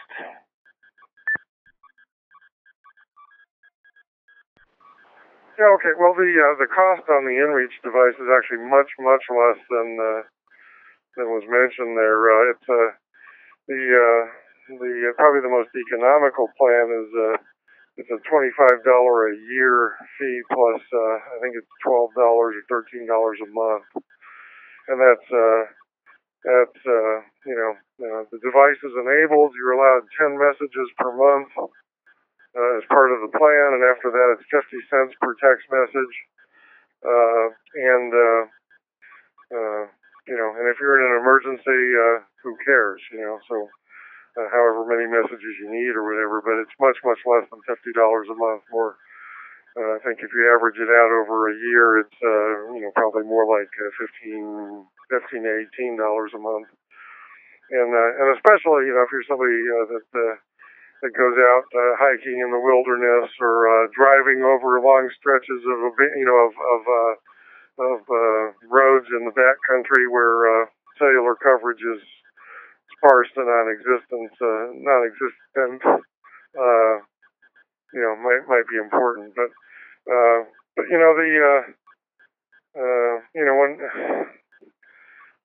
when we had two severe fires here in Colorado Springs in 2012 and 13, I believe it was. We had two consecutive summers. We had catastrophic wildfires in two different parts of town here. In one case, we had 30,000 people displaced from their homes. In the other case, more than 40,000. In one case, more than 10 days, people were displaced. Large tens of thousands of people out of their homes. Will change hands. And in any event, the support that we provided to the Red Cross was, it was really my first, no kidding, real life response, and I was flabbergasted to find out that, when we needed to pass a message to one of the other shelters from the Red Cross headquarters, that we would beat our heads against the wall to make the radio work when all we had to do was pick up a cell phone and make the call or send a text message. We were not interested in getting the message across and communicating in the fastest, most efficient way possible. We were more interested in playing with our radios. In fact, it was viewed very, very negatively if you used anything but the radio to do the communications, which is completely, it's just completely nuts. And that in large part sort of formed my current negative impression of RACES and ARES in ham radio communications in an emergency is that it's about the radio, not about the communication. And we should be about bringing the best communication capability that we can to the fight, so to speak. I'm an ex-military, retired Air Force guy. You want to bring the best capability you can, and you don't care where it comes from. If using commercial services is the best way to do it, we should be doing that. But that's not our culture. Our culture is screwed up big time because we're more interested in playing with our radios than we are in passing the communications, and that's I'm on my soapbox again. But we should be focused on what we can bring to bear in the way of communications. In a lot of cases, a simple Wi-Fi router with a satellite dish, like one of those HughesNet devices that I was talking about, put it on, guy had it on his picnic table, working on the internet on his laptop in a campsite, running off of battery power. What a great operation! What a great capability to bring to a emergency communications scenario. Way better, because that will get the communications out of the affected area to the rest of the world where the comms are working normally. And by the way, it'll allow all those people in the Red Cross or whatever center to use their laptops and send emails like they're used to doing. It's a super way of doing conducting operations. But we are focused on taking a message on a piece of paper and then transmitting it via voice or via some other means.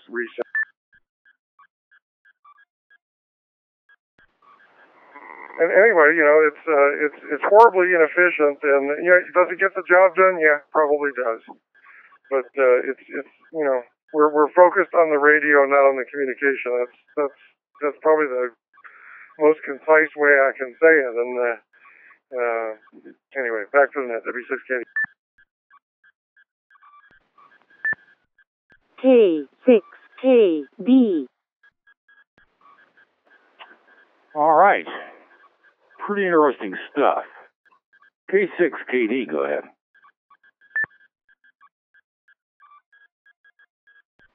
Okay, Mike. Well, getting back on a couple of comments on personal emergency, it is true that you can run an inReach bill. You can get a plan that does cost around $50 a month, but that's generally using it, more than in an emergency. It's, for example, if you wanted to automatically beacon your position every 3 minutes and send out a message, you're going to use a lot more than 10 messages a month for that. and you'll probably be on a plan that is consistent with that. And again, even with those plans, you can turn it off when you're not, you can deactivate it on the months that you're not using it. But one comment on the satellite phone, that is more expensive. Well, I guess the scenario is this: let's say you're going camping out in the mountains, and you're outside of cell coverage, and you've got a group of people, including let's say someone older, and it doesn't have to be anybody older, but someone's got shortness of breath, and you pick up your satellite phone and are able to talk with somebody and describe the symptoms back and forth, and they'll get somebody out there, whether it be helicopter or whatever. There's no price that you're going to put on. You're not going to think that at that point, well, that phone plan cost me too much. Oh, you're not going to think that. You're going to be glad you got it. And so it's kind of a question of insurance. And I'm talking about for the personal emergency. Anyway, back to you, Mike.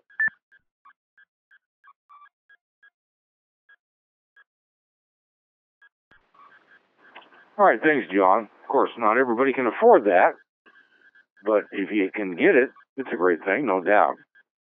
Stations, please key up. N6M. N6MUD, go ahead. Hey guys, yeah, I do a lot of that country, extremely remote, traveling out there, and one of my high school buddies who's special forces, he's on SEAL team, I think 6, retired now, early retirement. He always used to make fun of me because of my amateur radio. He's like, you know what? He's like, we're trained on, in the various survival schools and what that they go to, trained on doing HF communications, but honestly, he said that basically, why would we even do that when we've got better technology? And just like Bob and John are saying out there, the military does stuff day in and day out, which is what we could consider emergencies every day in and day out, doing stuff around the world. And I doubt they use HF. And eventually now, in this day and age, some of their technology, the satellites, the inReach, and the comms and that, is now available to the consumer. So I personally agree that that HF, although it's fun to mess around with, Red Cross and what have you, I strongly believe that the days are numbered where you'd actually use HF in this day and age. You'd hope that some guy at the Red Cross Command Center would pay us $50 a month for the Red Cross would pay $50 a month to have at least one device there that they could actually do SATCOM communications with, Anyway, that's just my 2 cents. Great conversation, guys. Thanks for community. Back to you next control. W6. All right, Craig, thanks. W6KD acknowledged. Several years ago here on this roundtable, a station complained that Red Cross was booting them, that is the local emergency communications, however they were organized. It could have been RACES, ARES, I'm not certain. For the very reason that W6KD pointed out, that the Red Cross guys were watching the hams roll in these trailers and trucks and crank up antennas and firing up radios, and they had all kinds of stuff, HF and all the way up through D-Star, and they were chunking repeaters to see if that system might be up or some other system, and what internet connectivity was, and in these practices, they were beating themselves to death trying to get a message out, and the Red Cross guys were basically standing there with their arms crossed and tapping their toes on the concrete and had a cell phone in hand, and tried to explain, we're not interested in letting someone know that somebody else is okay that might be around here. I mean, that's fine, but our purpose is to contact the other stations, see who's in the field, find out what's going on, and if we can't use our normal communication services, the Red Cross was explaining to the station, that's why you're here. But you seem to not be able to accomplish what we want to accomplish. And I was told that many of the Red Cross, at least, in California, were just cutting off funding or not wanting to spend the time with the local amateur radio group, be it Races, Aries, whatever. And there's apparently some new acronyms that I'm not familiar with. And they said, thanks, but no thanks. And that got a lot of people upset because they couldn't justify or use their radios, which, and they couldn't tout the primary purpose, as ARRL still thinks, is public service in the sense of emergency communications. Now, I admit there are various levels of emergency communications, not just immediate disaster support. Just a minute. But what an interesting thing that occurred there. I don't know if that maintained or if perhaps they were able to turn around some of these Red Cross groups. So, but that was a problem, at least at the time, and probably continued on. So, let's keep this going. W6KD, go ahead. W3PAL. Yeah, well, trying to go back to the positive, and I as you can tell, I have a negative opinion of how we do things now. And again, to sum it up, it's about the radio, not about the communications. But what we can bring to the table, what we should be bringing to the table, is a person that understands sort of the full spectrum of how you make the communications happen, and can use all of the tools in the full spectrum. And the reality is that most of the time, the vast majority of the time, there's probably a commercial option that works better for everybody than our radios. And there's no dishonor, there's no harm in that. There's nothing inherently ugly about picking up a phone or using a cell phone or using a satellite internet connection or whatever before you use your radio. The radio is usable in very limited circumstances where other things don't work, but it is a very limited set of circumstances. Unfortunately, we fixate on that.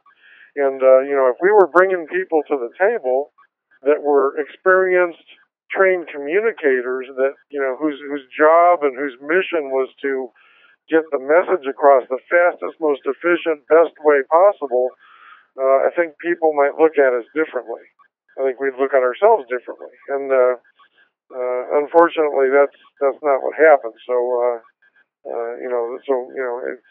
hams, I think in general, are people who do understand, communications, how it happens, how it's, the sort of the back channel intricacies of how the networks work and how the whole thing is put together. If you bring somebody that's trained and that understands and realizes at a base level that his job one, is to make it so that the people that he's supporting can communicate fastest, best way possible, then we're great. But that's not our culture, and that's the problem I have. So, I would hope that we could get there someday, but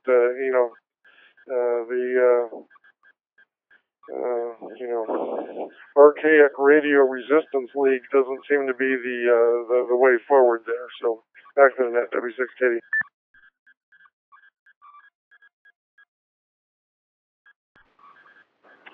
Got it. Next, we welcome W3PAL to the roundtable. Go ahead. Yeah, good evening, guys. I've been trying keying, and I guess I was doing something wrong because I had selected just the CQ option. And then I tried using the reflector, and it works. So I'm kind of a dummy when it comes to this D-Star. I just bought a radio not long ago, and haven't learned a whole lot about it yet. But anyways, I just want to make a comment. yeah, it's 2017, and obviously we have satellites, we have cell phone networks, and everything. It's a huge difference to what it was 50 years ago. But I look at it this way. I mean, I'm not going to try to save the planet, but if something happens here locally, my number one priority would be to take care of my family. And having a radio nearby, special HF radio, will allow me to collect some information about what's going on. And that's the number one thing I see about emergency communications on a personal level. And it's pretty simple, and it's always works. All I need is just a 12-volt battery and a simple antenna, and that's it. And if my neighbors need to pass messages to someone who lives in another state, they can stop by, and I can find a station in California and just give them a phone number and tell him to pass a simple message like Bob and Lisa, they're fine. So that's all it takes, And I've had a Red Cross representative at White Cars Club here in Rock Hill once, and he basically told us that they're not interested in hams helping them. He was pretty open about it, and he said they need people with IT experience. That's what they're looking for. But as far as amateur operators, they don't need us. So that's about it. And as far as the field day goes, I think the number one purpose is just to practice taking our radios and antennas and deploy it somewhere out in the field and try to communicate. It doesn't matter who we communicate with, but it's just the process of getting there and making sure, you have all the cables, you have the power source, make sure it works. That's all it's about. And as far as how you communicate and who you communicate with, that's a different story. There are too many variables, and I guess it's timing out. Right. Anyways, I'm still getting used to this D-Star thing, and I hope my comment makes sense, and there's a lot we can talk about it. And when people ask me what I would suggest as far as the radio for emergency communications, I tell them get a satellite phone. If they're hikers, if they go out in the middle of nowhere, yes. Get a satellite phone or one of those communicators, the satellite inReach things, and use that. It's simple and it works. So ham radio, it's mostly for fun. That's what we use it for. But like I said, in case of a personal emergency or local emergency, we can use it to pass simple messages. That's all it's about. It's my opinion, and I'm sticking with it. And thanks for giving me some time to express my opinion. And glad to talk to you all guys. I'm a newbie here. I've been a ham for over 30 years, mostly HF, but I'm trying to learn about D-Star. And back to Net Control. This is Whiskey 3, Papa Alpha Lima.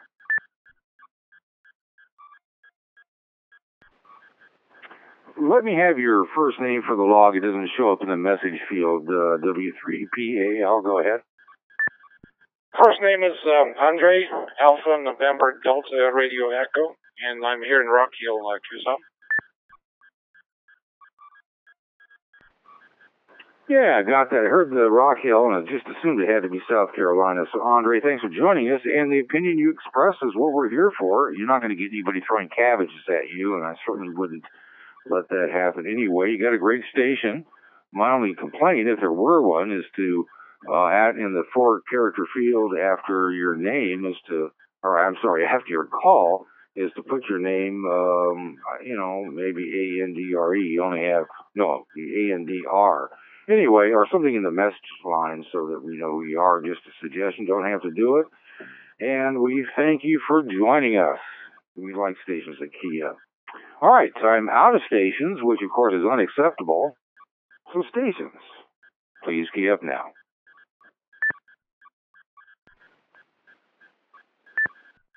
KM4HRR. KM4HRR. Go ahead. N6HKH and the group KM4HRR. Name here is Brendan. I'm in Northern Virginia, in Reston, Virginia, about 50 miles west-northwest of Washington, D.C. And excellent topic this evening. Lots of interesting opinions. Some that align with mine and others that don't. So that's a wonder of these kinds of conversations. So my interest in ham radio, I've only been a ham operator now for maybe 2 years, 2.5 years. Is mainly the emergency communications part, and I got interested and volunteer with my local ARES and another jurisdiction's RACES and a local CERT team. And there's always something good about using the radios, and like I mentioned, part of the problem that I see is that it's about using the radio and it's not about serving the agency or getting the job of communications done. I'm pretty open-minded when it comes to the communications piece. I've recently made some friends with some folks in the Virginia Communications TASH, and mostly firefighters and police, mostly firefighters and rescue, part of Virginia Task Force 1, other organizations, and they have really good gear, professional, commercial quality gear, 700-800 megahertz trunked repeaters, satellite, portable stuff, deployable masts, all this really awesome gear. And had a presentation recently where a couple of other guys mentioned that, we've been on some search and rescue deployments and recovery deployments in the thicket of southwestern Virginia, and they were impressed by the fact that ham radio operators were up so quickly and got their antennas up, wire in a tree, 100-watt radio in a wire, and they could communicate all over the world and all over the country. And they were impressed by that, but they still didn't really understand, how they were helping them. And their theory is that they're there to support them when their equipment breaks, fails, or, is destroyed for some other reason. But the good part about it is those guys are now interested in becoming hams. And there's a few of us in the area that are interested in getting like our COMT and COML certifications. And in my mind, what that's going to do is solidify, their understanding of where we are, where our heads are at, and vice versa. We'll go into a situation, if called upon, and understand what their mission is, and the language that they speak, and the gear that they use. And that's interoperability at its finest, I think. And as far as the personal piece, I don't own one of the them online as we're speaking here, and they look very interesting, and I'll probably pick something up. Nothing too exotic, but I definitely see the value in having a satellite tracker at the very least, possibly a two-way communicator that uses satellite just in case. The unfortunate thing about living where I live, when it comes to wanting to help people with communications, is that we are so resource rich. We have systems.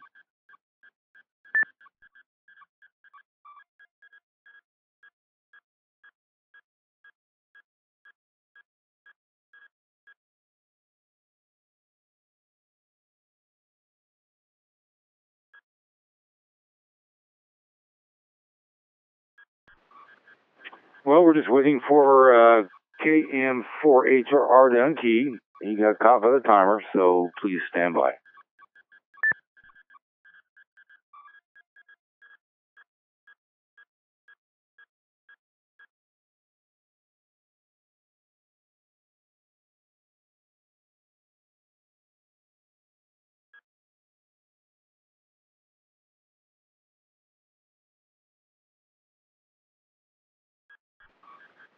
KM4HRR N6HKH.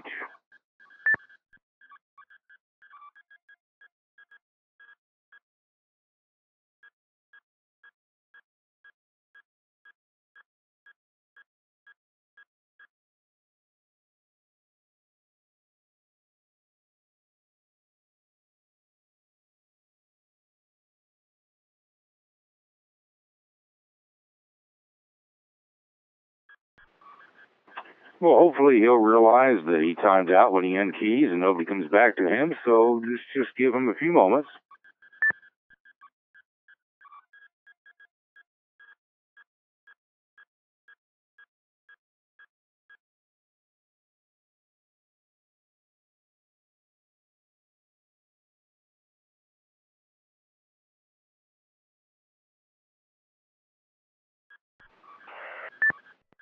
W6OSO. W6OSO recognized KM4HRR and 6HKH. N6HKH, are you not hearing me? Over?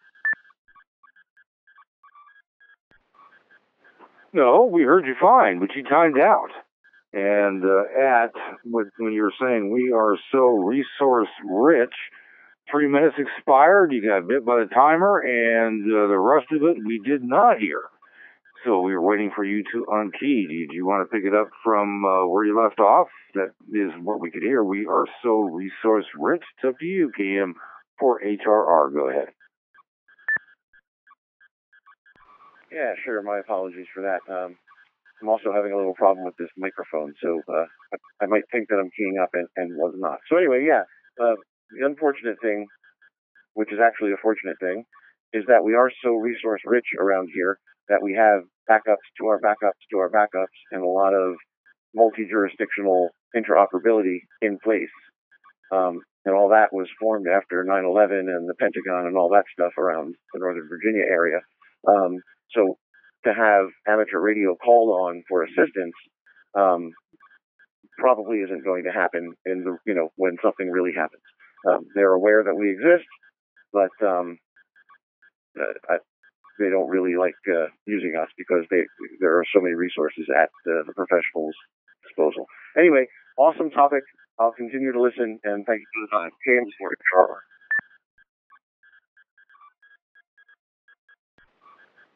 Well, I appreciate you joining us. Interesting information. And, unlike the Red Cross, who just couldn't see the purpose of us, you just described that amateur radio has obsoleted itself and is not keeping up with what public safety government wants or would want out of us for communications. And what we offer seemingly, while pretty trick and can be impressive, and of course practice makes perfect, as the field day is suited for.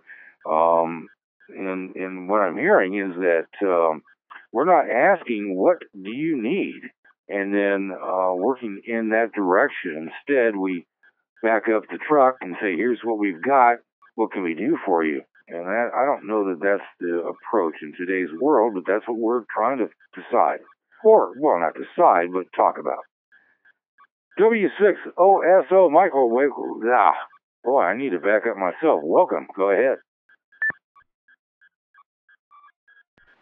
Good evening, Mike and the group.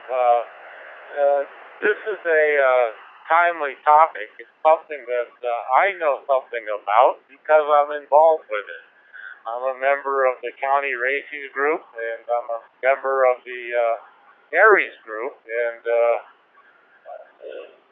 to make things short, simple, I can see Bob's frustration, W6KD frustration, because I see it every day.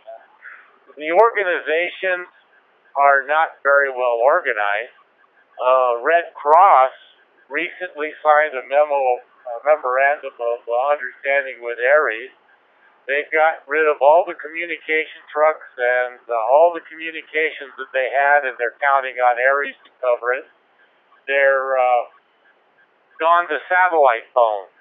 Now, one of the most interesting bits of technology that's come to the surface has been this mesh networking.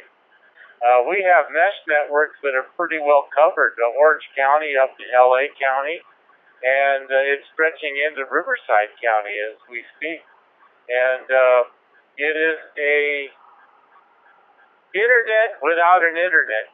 Basically, it's using Ubiquiti routers or the old Linksys routers, reflashing them and turning them into line-of-sight communication devices that meshes in with another site that it sees, and thus you've got a created mesh network. You can use that to send messages. You can use it for telephone communication. It's a very worthwhile or interesting concept. There are people in Texas sending live video feeds over the mesh network. Let me break.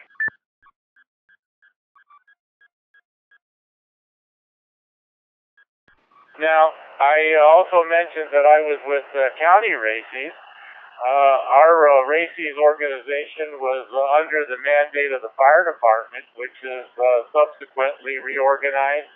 They didn't want it, and they turned us over to the county health department. And the county health department is starting to realize what they've got. They're trying to figure out what to do with it. That's the biggest problem with government is, I want to say like the professional jealousy. They got something, but they don't know how to handle it. And there has to be a meeting down the road with the ARES, RACES people, and government to decide where does amateur radio fit in. Like Bob said, you've got handheld sat phones now. You've got those handheld email communicators. For those that think they're going to handle the major disaster with a 5-watt handy-talkie is just ludicrous. You look at the size of Southern California, it's a good 120 miles to Bakersfield out of the Los Angeles basin, which is the next biggest city around.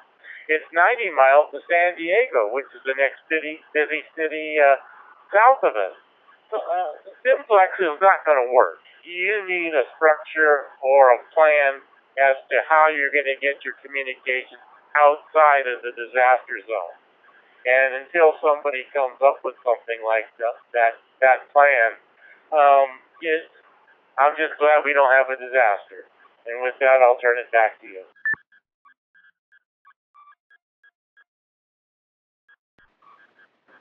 Well, we appreciate that. So, Mike, you weren't clear. What is your local amateur radio emergency, whether it's RACES or ARES or whatever? So what is it that they offer?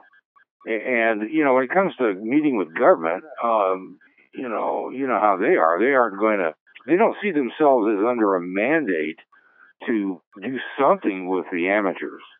Instead, they want to see what it is that we can do to augment them, or more importantly, in places without bunkers and places that aren't ready and to go if the big tornado, hurricane, whatever hits. There are some cities that, like for example in LA and LA County, there are places they can button up and they don't need anybody else's help. They've got their own towers and everything. Well, anyway, the bottom line is, with your group, it sounds like you're not able to offer much.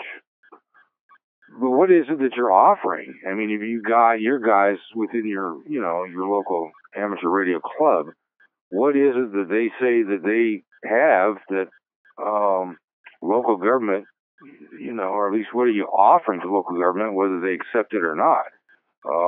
You talked about, well, there's mesh networks, blah, blah, blah. I wanted to hear what your group does in the event of a disaster or a rollout to assist public safety. W6OSO, go ahead.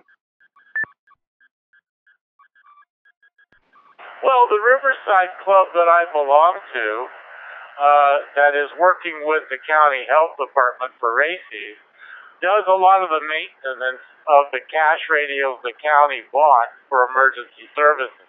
The county bought 150 or 200 HT units, ICOM units. They have batteries floating around for those. They have a number of Yaesu radios that are put into Pelican boxes they call cash radios. We maintain those and make sure they're up to snuff. We come up with ideas. The fire department, like I said, they didn't do much with us. They bought the stuff because they got a government grant and it sat in a corner somewhere. Well, the health department wants to make sure it's usable stuff, so they have us monitor it, maintain it, check the batteries, recommend when the batteries have to be replaced, and so on and so forth, so that we have product to use when we need it. We have standby antennas and that kind of system. But that's really far from what you're going to need in a major disaster, but it's a start. the health department just doesn't understand what it's going to take to work an emergency. I don't think anybody in the area understands what an emergency, because we never have an emergency. It's going to come and hit us one day, and then they're going to say, gee whiz, what was that? So I hope I answered your question.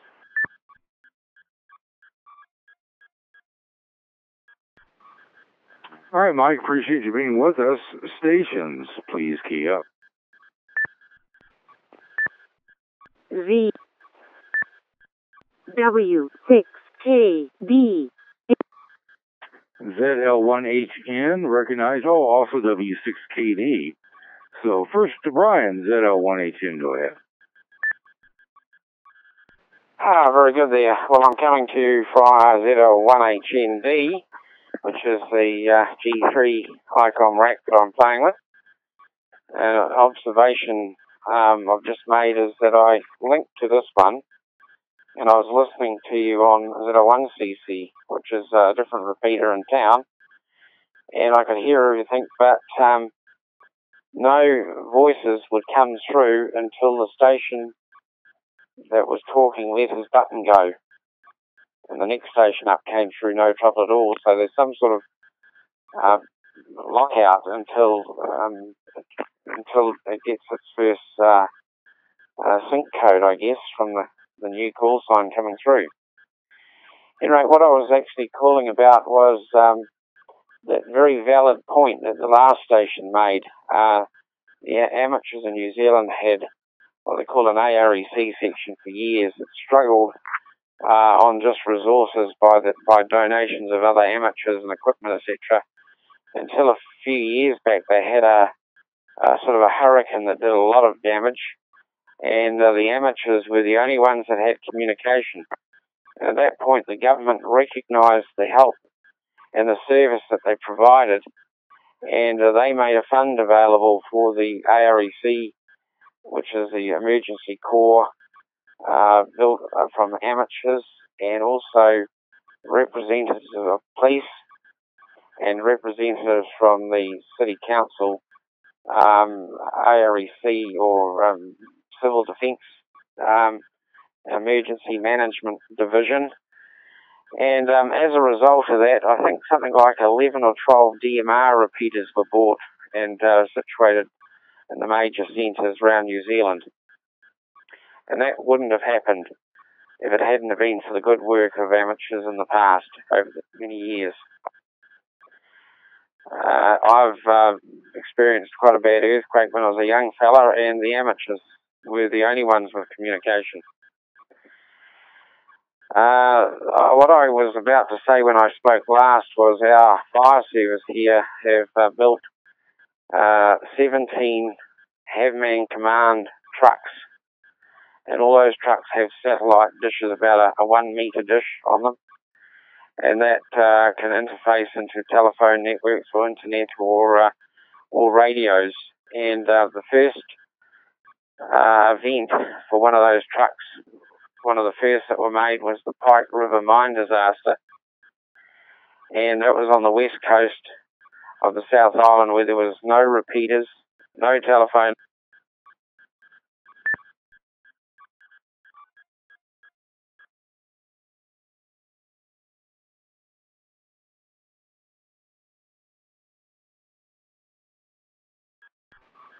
All emergency services ended up using that system, and it worked extremely well.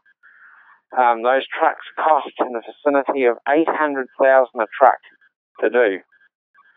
And on one of the few occasions, there was absolutely no public uproar about spending that sort of money because of the mine disaster and the earthquake shortly after, where they really earned their keep. So I do believe that there is a place for amateurs in it, and some of the very capable amateurs ended up working for some of these emergency services because of their ability to utilise APRS and mapping and that sort of thing.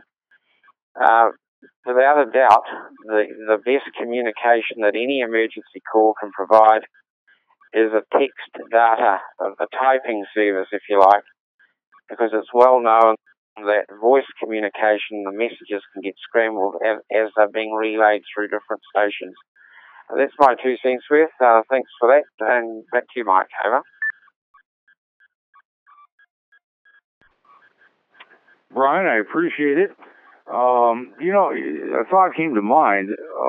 W6KD talked about the neighbor at his camping spot on vacation whipping out a used satellite dish and then connecting a laptop to an internet, some kind of modem or router, whatever it was, and was right there typing away, doing his usual thing that we all would do, I guess, on a laptop while on vacation. But I wonder if a hotspot or access point could be connected to that Usenet and get to D-Star or digital mode on the air via that is connectable to internet and usable by internet using that portable antenna. Anyway, W6KD, you're up next. Whether you want to answer that question or not, go ahead. VL18. Well, I agree with Brian on the point on record communications or text communications. That's absolutely true. In fact, what we discovered in both of the emergency responses here in Colorado Springs for the fires in 2012 and 2013 was that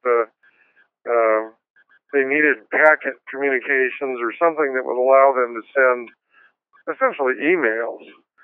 And there were no operators trained on using, no is not the right word, there were few operators that still had packet radio gear and experience to do that. Most of the people that showed up had analog FM radios, and it was all voice, and they wanted the ability to send kind of record traffic, and that was definitely a shortfall. Let me change that. But anyway, the reason I keyed up was the supposition that we amateurs are somehow uniquely motivated and qualified to show up in a disaster with emergency communications in hand is I think it's wrong. In fact, I know it's wrong. In 2013, I think it was, I went down to my youngest son's graduation from college, and on our way back, we came through Moore, Oklahoma, the day after. In fact, about 18 hours after, an F5 tornado tore through that place. That tornado was on the ground for something like 17 or 18 miles. It was 1.25 miles wide.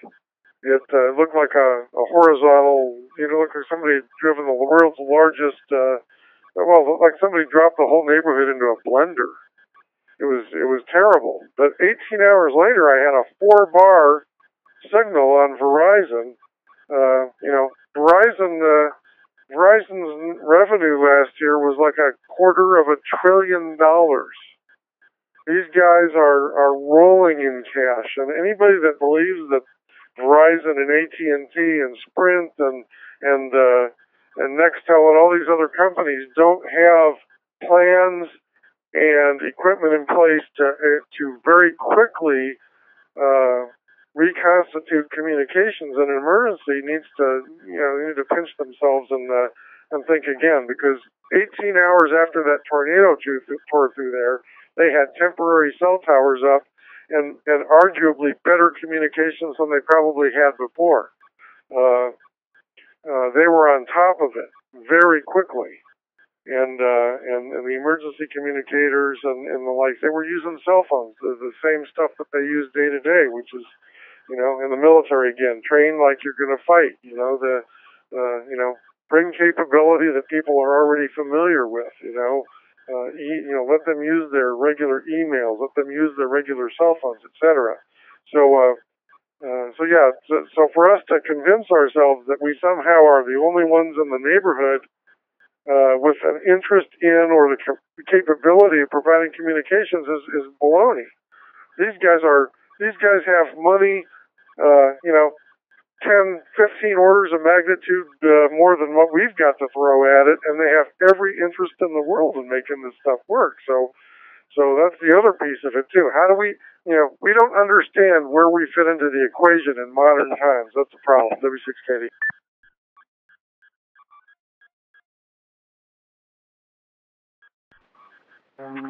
An important consideration, given that if a disaster hits, people will grab their cell phone first and their medicine and wallet and other things, family treasures, if they can. But they aren't going to leave without their cell phone. So when you think about communicating, let's say, for who's alive, who's not alive, and who's displaced, and how many houses have blown down or whatever, on the other end of the line, if amateurs are, rolling up HF, there may be another HF station outside of the disaster zone that may receive that signal, but the communication ultimately is by cell phone, iPhone, analog, and be it, they're on Facebook.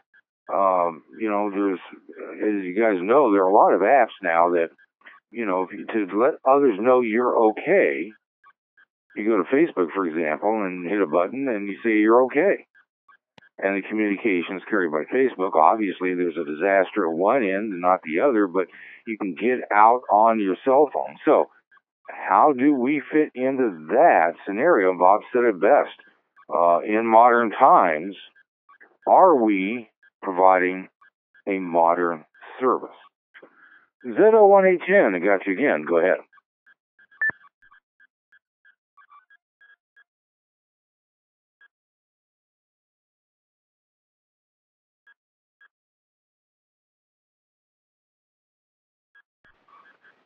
ZL1HN, go ahead.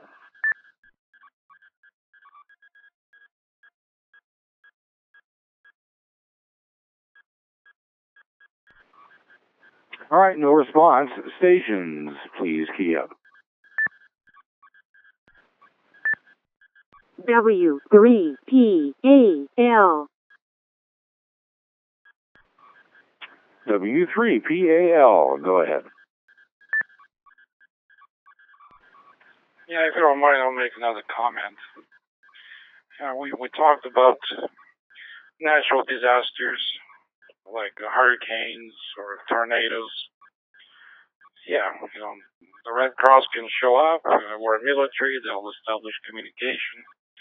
I should say National Guard. But what if, say, political climate changes and something happens? They declare martial law, and they'll just press the red button and the internet will stop working. Or it can be collectively stopped or blocked. And same thing can be done for cell phones, TV, or FM bands. But HF radios will work. Just think about it. Just food for thought. That's all I got. Back to net control. Whiskey 3 Papa Alpha Lima. Andre in Rock Hill, South Carolina.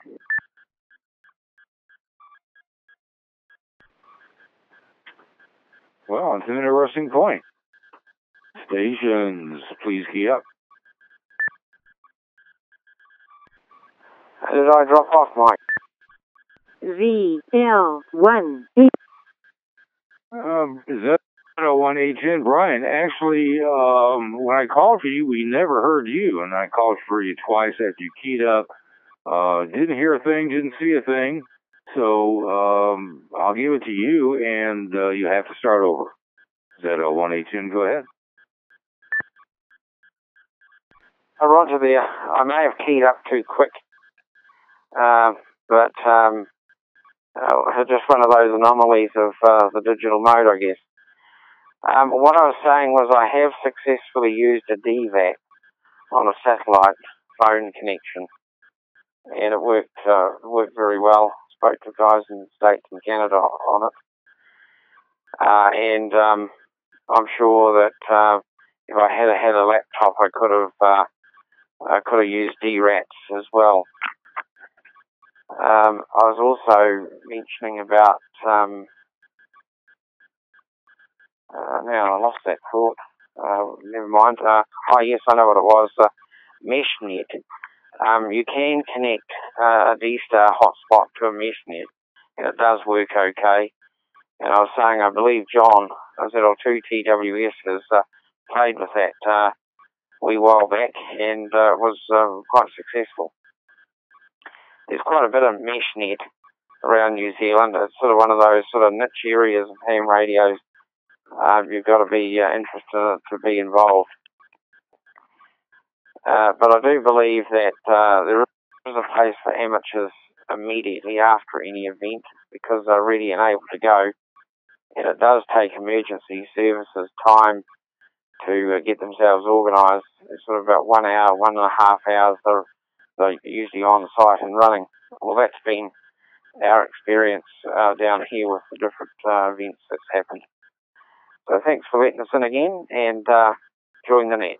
Back to you, Mike. K6. Well, good for you and your guys. It's always good to hear that the hams were able to get out and get things going until government gets their proverbial stuff together. K6, KD, go ahead.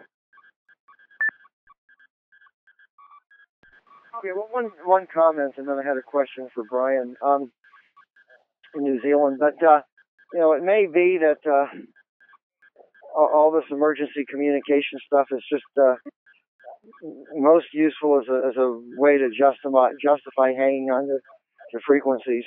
I suspect that HF frequencies are not all that popular, but the UHF and VHF, I think there's a lot of other services that would like to get the ham bands, and so maybe the dirty little secret is that it's, even if it's not that useful, we look the other way, and and ARRL says how important it is, so we don't lose the frequencies.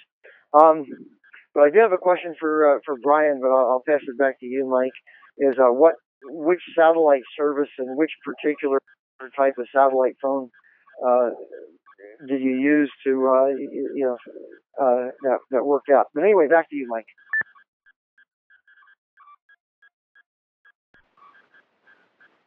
All right. Well, I'm sure there are some that have a differing view as to your first point. We'll see what comes of that. And Z01HN, did you copy John's question? Yes, I did. I'm not sure of the name. The satellite system on the Havman command vehicles were built in on a 1 meter dish. So I'm not sure what satellite they worked in, but obviously one that covers the whole of New Zealand. So I haven't got a name or model, and I haven't actually seen any of them using handheld phones, satellite phones. Over.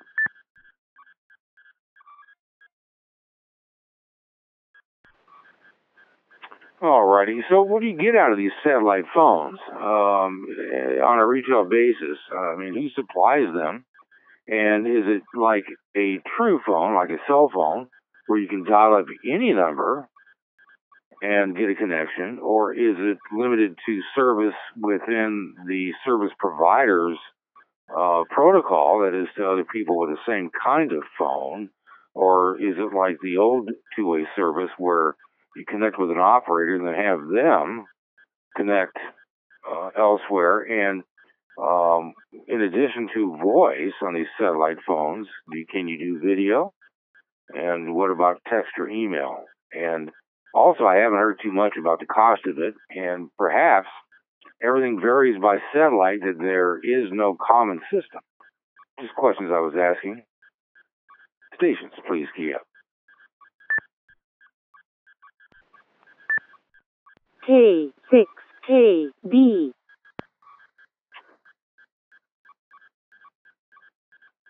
Just a minute. K6KD, go ahead.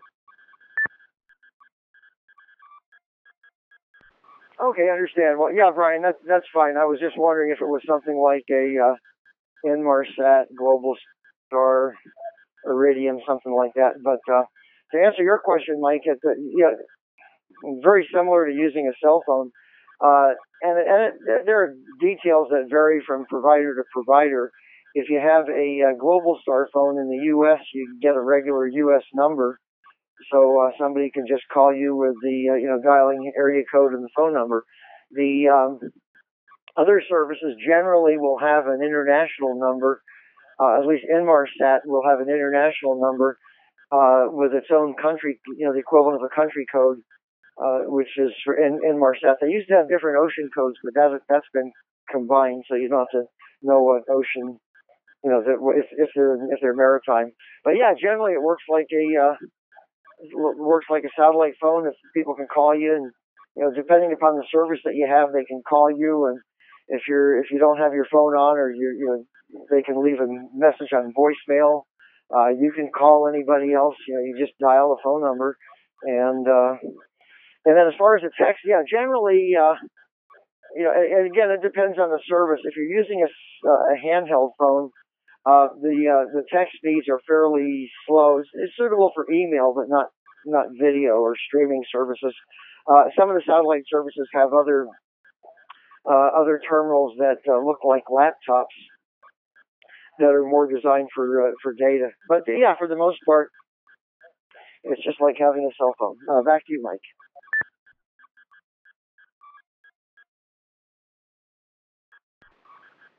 No, I'm just curious. I noticed that there's been a substantial change in field news gathering. That it used to be the guys would set up a satellite dish in whatever remote area they were in. If there, either was a disaster or just no cell coverage, and then you'd see this usually not very good, but certainly acceptable for purposes of the electronic news gathering, the reporter, and now it seems to be, via their cell phone, and I assume Skype, although it may be a different service, but it's clearly no longer a satellite dish being set up in these situations. The report is going out. You can see it's degraded audio, and but it's very much like Skype. So the satellite video apparently is not. I mean, for field emergency stuff. I'm not talking about ordinary, news for using a satellite truck. This is, guys are in the jungle or in the Sahara or someplace, and you'd see the sat dish way in the distance behind them. Now you don't. So things have changed even in that regard. All right, thanks, Brian. I'm sorry, thanks, John, but thanks, Brian, before you. So this is the Thursday night DCR Roundtable. A very cool conversation. A couple of topics mixed together. Having fun with it. Very informative. Getting facts and opinions, all of which are great. But I don't have any more stations. And that's just not going to go. So, stations, please, Kia.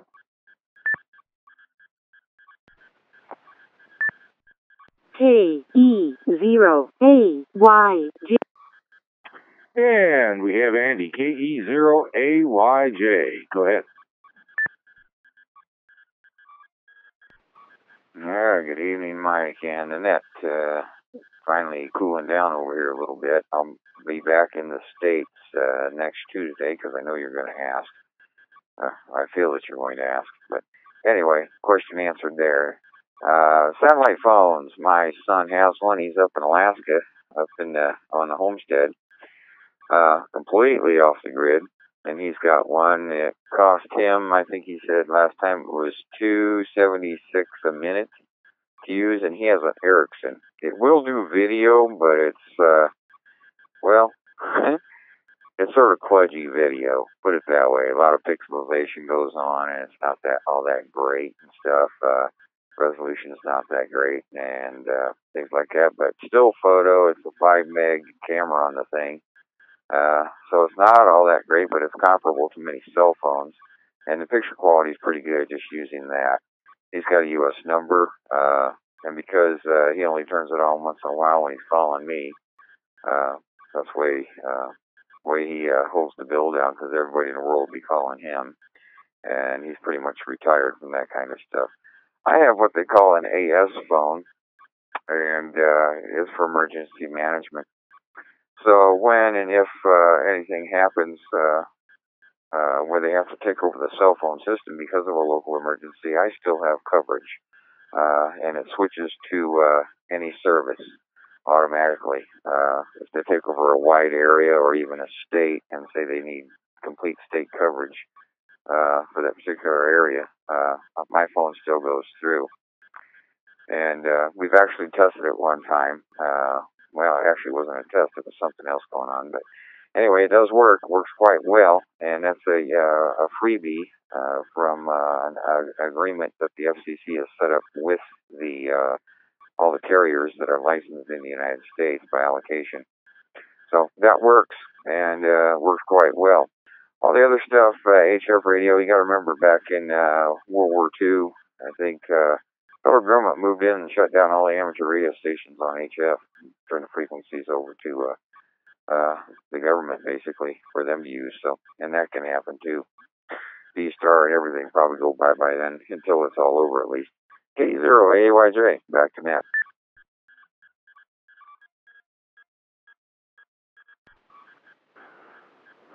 Well, I'm not sure how they would shut down D-Star. I mean, I guess they could issue an order. And I suppose, you know, I mean, because that's a mode where HF is primarily frequencies, bands. And if, so, just odd stuff, but, you know, in the past, sure. Today, well, that's going to be tough for the government to try to, well, whatever. I'm not going to get into that. Thank you, Andy. Look forward to you coming back. Stations, please key up.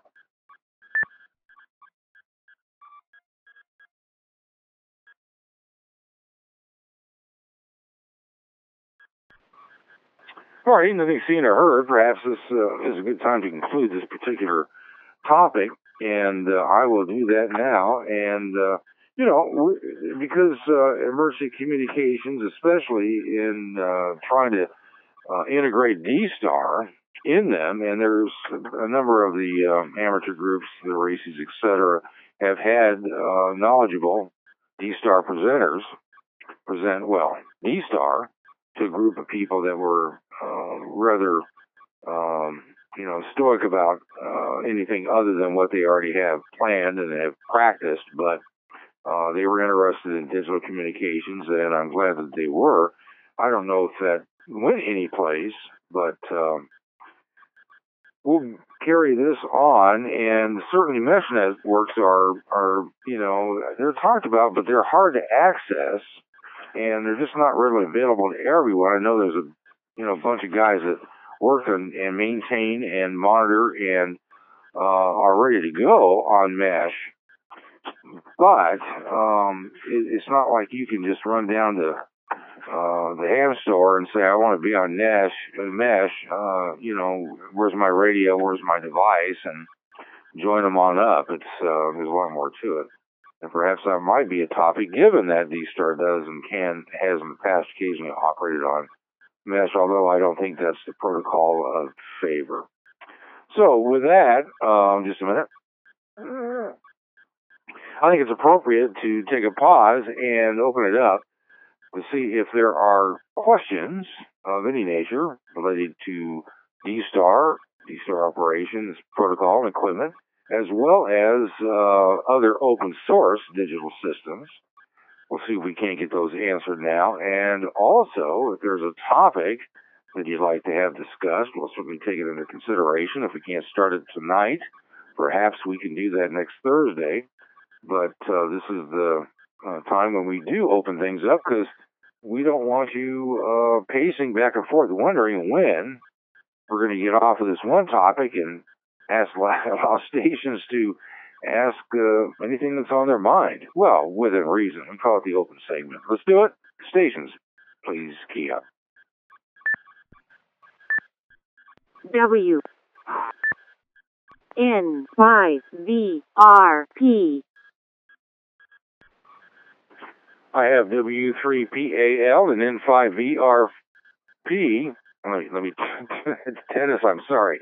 N5VRP. First, the W3PAL. Go ahead. Thank you, sir. I'll try to be quick.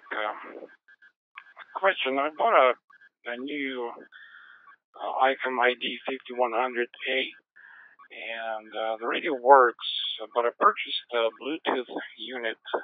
It's UT133A, just a small board that goes in the radio.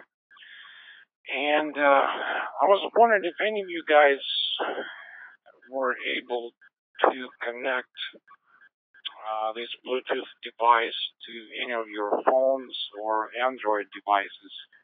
Because I've tried 3 different tablets and my Samsung S5 smartphone, and it seems like it pairs, but when I attempt to connect to it, it says connection failed. And I tried pretty much everything, and I called ICOM tech support, and the guy pretty much told me that this board can only connect to a Bluetooth devices of versions 2.1 through 3.0, which is very old. I mean, all of even my tablet, Samsung tablet, it's about 6 years old, and it's got a Bluetooth version 4.0. I was wondering if any of you guys have these issues, and if you have a similar setup, if you were able to communicate with your Android device. I've been trying to do the digital transfers such as text and pictures and so on, and so far I couldn't make it work. Just a question to a collective mind. Maybe somebody knows what's going on, and I appreciate it. Back to net control. This is Whiskey 3 Papa Alpha Lima. Andre in Rock Hill, South Carolina. All right, who can help Andre with his question? Stations, please, Kia.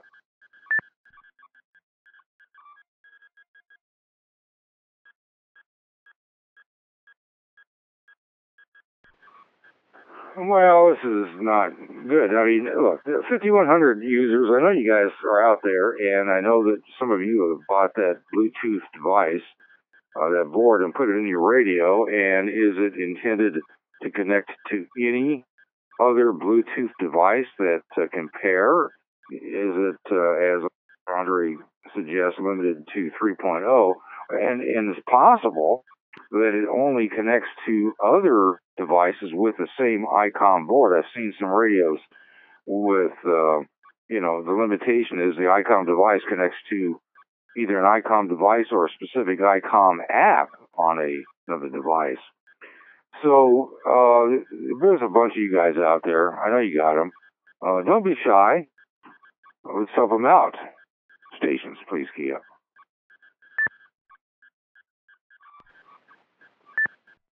KE0AY. KE0AYJ. Go ahead. KE0AYJ, back in the net again.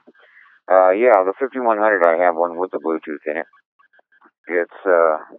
It's pretty much relegated to the headsets that Bluetooth is provided from ICOM with their Bluetooth headset.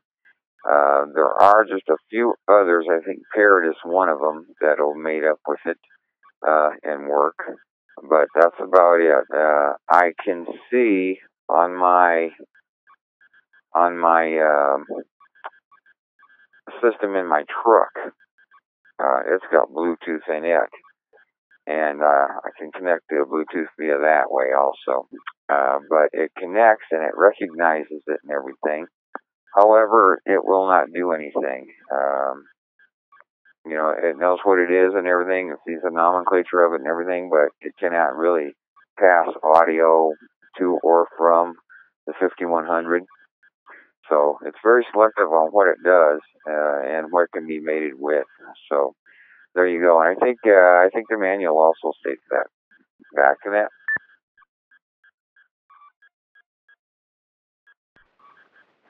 So this particular Bluetooth accessory that plugs into the radio is meant for headsets, Bluetooth headsets. I know that we've talked about the use of them. In fact, we had quite a discussion about the Parrots. They seem to be superior to anything ICOM produced. But that's it. Andy's is just for audio and voice, well, audio, transmit and receive to a headset and not intended to, via Bluetooth, allow connectivity, let's say, to an app on an Android or to send data or text or whatever, or to look at, let's say, you got a portable screen of your radio or an image of the radio to remotely control it. Nothing like that, I take it. It's just for headset use. Is that your understanding? KE0AYJ, go ahead. Yeah, Mike, after I played with it a while, I tried to pair it with my phone, and the phone didn't even recognize it. And the radio in the car that has Bluetooth in it, or in the vehicle, it recognized it, but no communications with it. I don't know if there's a particular application that would go with that, or possibly a firmware update that make it compatible. I don't think it would be, because it's pretty much a standalone board that just plugs in. I don't know how they could change the possible parameters of that thing to make it compatible with everything Bluetooth. And then sort of get into the privacy matter on, just what's being discussed on the Bluetooth and what you're connected to, and all of a sudden you're alerting, you're thinking you're on the cell phone, saying some few choice words to your ex-mother-in-law or something like that. It could prove to be very embarrassing. But, there's those type of things I think that are out there that can possibly be investigated and looked at and say, well, it works on this device. But yes, I've heard it works on Parrot. I know it works with the ICOM Bluetooth setups just fine. I've not seen it work with any phones yet, though. And I'll probably play with that a little bit more when I get back home. I just haven't really had the time. K0AYJ, back in that.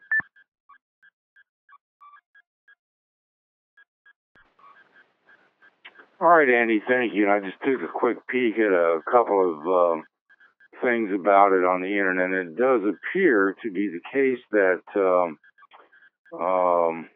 let me close this down, that it's meant to facilitate push-to-talk function, that is a Bluetooth headset, and not anything else as I've seen the descriptions thus far. So anyway, W3PAL, not the best answer you were looking, not well, it's a great answer, but it's not the one you're looking for, but apparently that's it. W3PAL, go ahead. Hi, this is W3PAL. Thanks, guys. Well, it was my understanding before I purchased the device, you can go to App Store, and there's a specifically developed application by ICOM for this type of a device. So you can connect to it, and you can send text messages. I can even take a picture and send it through the digital link. And I also bought a couple of ID51As handhelds, and I had to buy a separate cable, and the cable works fine. The application is very nice, by the way. Give it a try. I really enjoy it. But for some reason, the wireless does not work. It goes through the procedure. It gives me this security number. I acknowledge it, and then I have to wait like 20 seconds, and then it tells me connection failed. And no matter what I tried, it just kept doing it. Although I was able, I got a small wireless Bluetooth speaker, and it connected just fine, and I could hear audio coming from it. No problems at all. But just the Android devices, for some reason, it just does not work. And from what the guy told me, it just doesn't make any sense, because it seems like any device that's less than, say, 10 years old, it's not going to recognize it, which doesn't make any sense. But I don't know. I just wanted to ask if anybody ran into this. I appreciate your time and everybody's help. And with that, I want to say good evening, everybody. It's already good morning here. It's 12:50. It's 00:50. So have a good night, guys, and it was a very nice net. I'll try to do it again next week. 73. This is 3 pal, and back to new control.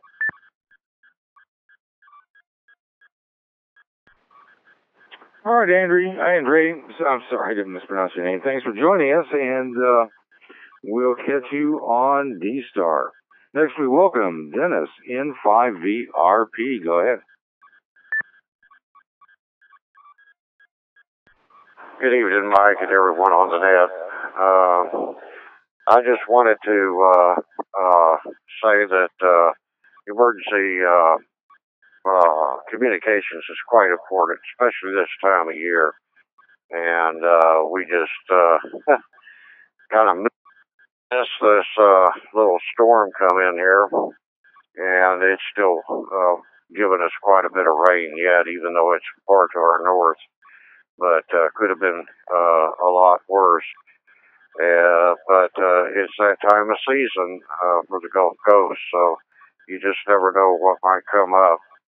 I am connected directly with the communications here, both for the fire departments, law enforcement, and et cetera, plus the emergency management. So most of all our systems here have emergency backup generators.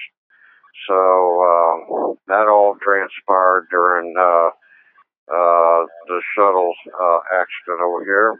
And also on top of that, Hurricane Rita that came through here. So we're pretty good in that sense. We do have HF communications. We've decided to use digital text forms of communications, both HF and then voice as far as VHF. It's the only way you're going to get through this forest.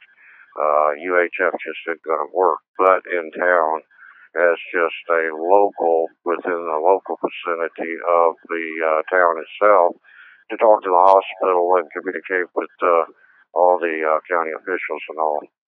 But ham radio is here. It's being utilized, and it will be utilized. And the fire departments and all, we count on them. They all have generated power as well. And they're going to be the ones that are going to go out and do search and rescues, knock on doors, do whatever they need to do. And they have their own system that we also have and can be in communication with them if need be. So we have all these different public safety radios, fire radios, all these different things within the emergency management system. And so we could utilize, pick up a microphone or talk to them, or they can talk to us. So kind of a different scenario, Mike, and everybody, appreciate everybody's comments tonight, because it really varies from state to state. Let me let it drop. It really varies from state to state, city to city, county to county, Louisiana parish to parish, and all these different things. But we are very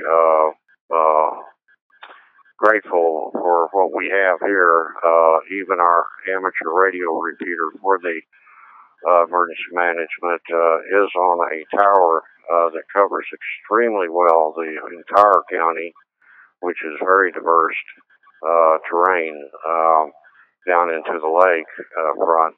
And so it has emergency power, and so it'll always be up as well.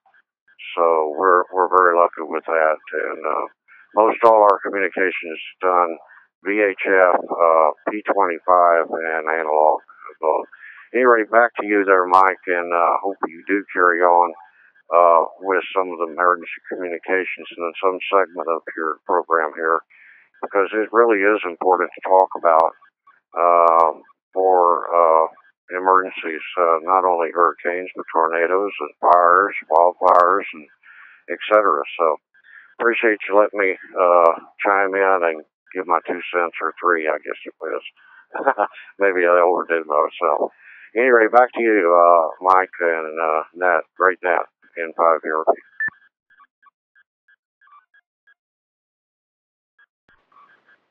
Well, not at all, Dennis. We appreciate the story, and very cool. Good for you guys. And don't leave out Southern California. Earthquakes was probably what we're, and forest fire. Well, you know, we've had a couple of, more than a couple of fires that have very quickly taken out a lot of homes. So that's what, you know, the kind of disaster that we're mostly concerned with. There maybe one of these days a hurricane may come up from Baja and bother us, but it's the earthquake and the fires. All right, stations. We're kind of in an open session now. Open questions concerning D-Star Digital Systems that we can help you with, or perhaps a topic that you haven't heard us cover. And in response to N5VRP's question, we will talk about this some more.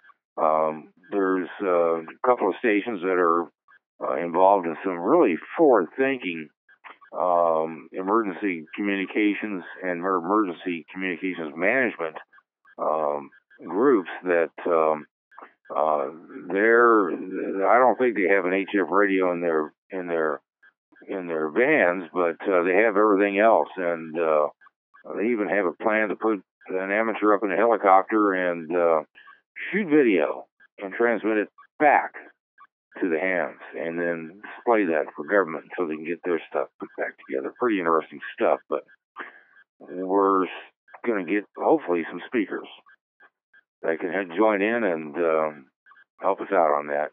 But it's never going to go away. So, back to what I was about to do, which is to say, stations. Please key up.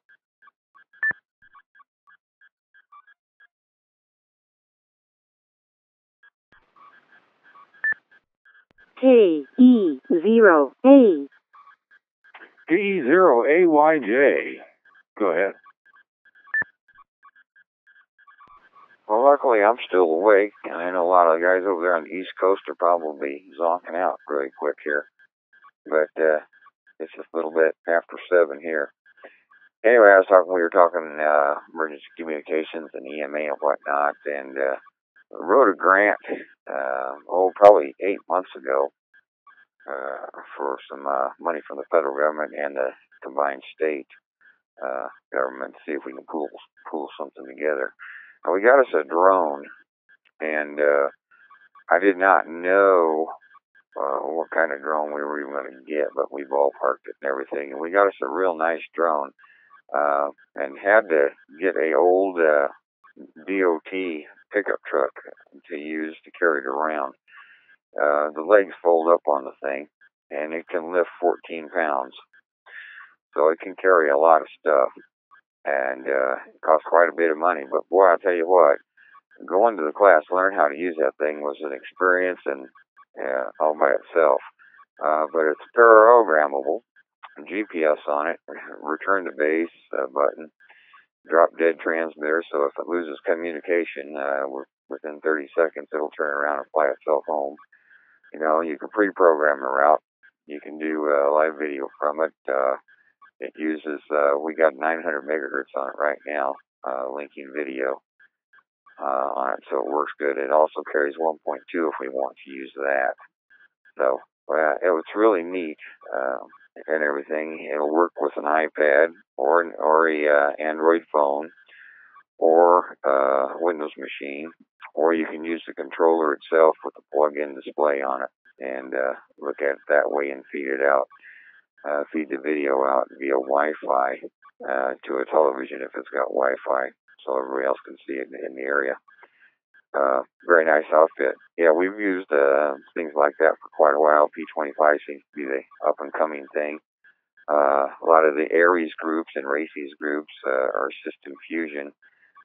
Not very many D-Stars out there because it's cost prohibitive for them. They're somewhat limited on budget. So that's where Fusion came in with the $600 repeaters and stuff, and everybody latched onto one of those. Let me break here for a minute.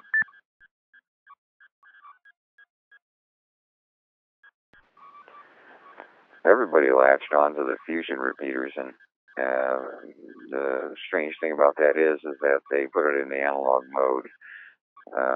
So it's not really fusion per se.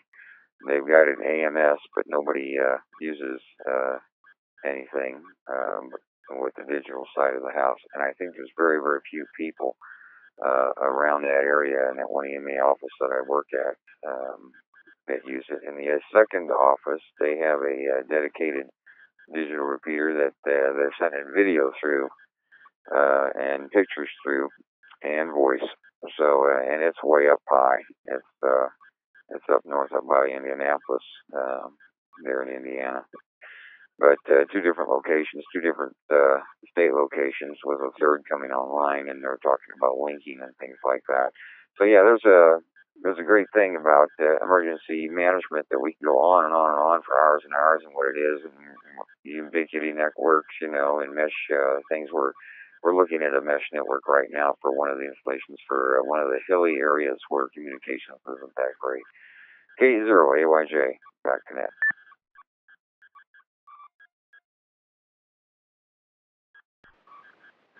Interesting stuff, Andy. Thanks for that. Stations, please key up.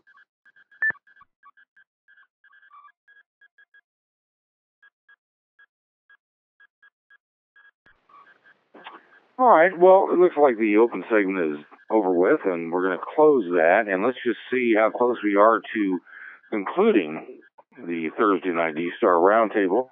We'll call for stations to see if there's anything we missed, comments you'd like to make, some follow-up to something you heard earlier. Let's take you now. Please key up.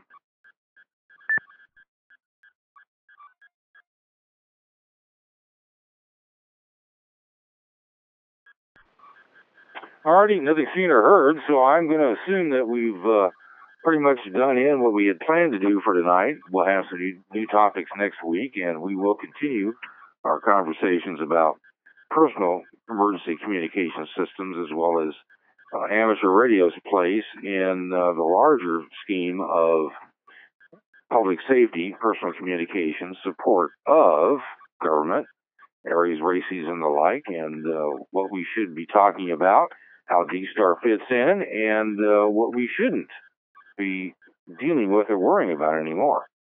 And we'll see how that goes as time progresses. So, with that, I'd like to thank every station that participated, because, as you know, without your participation, there would be no roundtable. And, there's quite a crew that supports the roundtable, and without them, this net and certainly the constellation of X-Reflectors, as well as the Roundtable Forum and all the other fun things we do, would not take place. And I want to make sure that these people are recognized. You guys know who they are. Well, not all. Some of them are actually unable to get into the net. It still kills me, but nevertheless, W6KD, K6KD, KK6MYS, who does our podcast for us, WB5EKU, and WA6JFK. Guys, appreciate it, and cards and letters and flowers are always appreciated. Just don't send them money, because if you agree. The roundtable and its forum, well, let me back up. The constellation of X-Reflectors is open 24/7. I wouldn't key up perhaps at 3 in the morning, at least not here in the U.S. I don't think there's going to be much around, but you're welcome to come on over and join us. And there's always something interesting to talk about, especially if your local reflector or group has not much going on and boring you to tears. The shout box will be cleared out pretty quick and put into the shout box history, and then open and available for stations to post stuff. You can either put suggested topics, updates, if you'd like to start a conversation or a thread, as it's called, on a specific topic that you do not want to see obliterated because it rolls by the screen. It's not really appropriate for chat. Check on the current discussions folder. A lot of stations post there when the net is not running. And the podcast, which KK6MYS does for us, we should be up no later than noon on Friday, today still being Thursday here in the southern U.S. So hopefully you'll enjoy that. And if you have any ideas for topics or If there are questions you'd like to have posed, especially if you can't join us live, but still would like to have it answered so you can hear it recorded on the podcast, for example, the shout box is a great place to go. So, without further ado, it's time for me to head down the hall, because now that I've convinced myself the net is over with, now I have to not convince myself that I need to take a break. I would do that. I'm sure there'll be stations hanging around. We always take a pause for those that need to unlink to do so. And we look forward to talking to you again on D-Star. Everybody have a great weekend. N6HKH. Good night.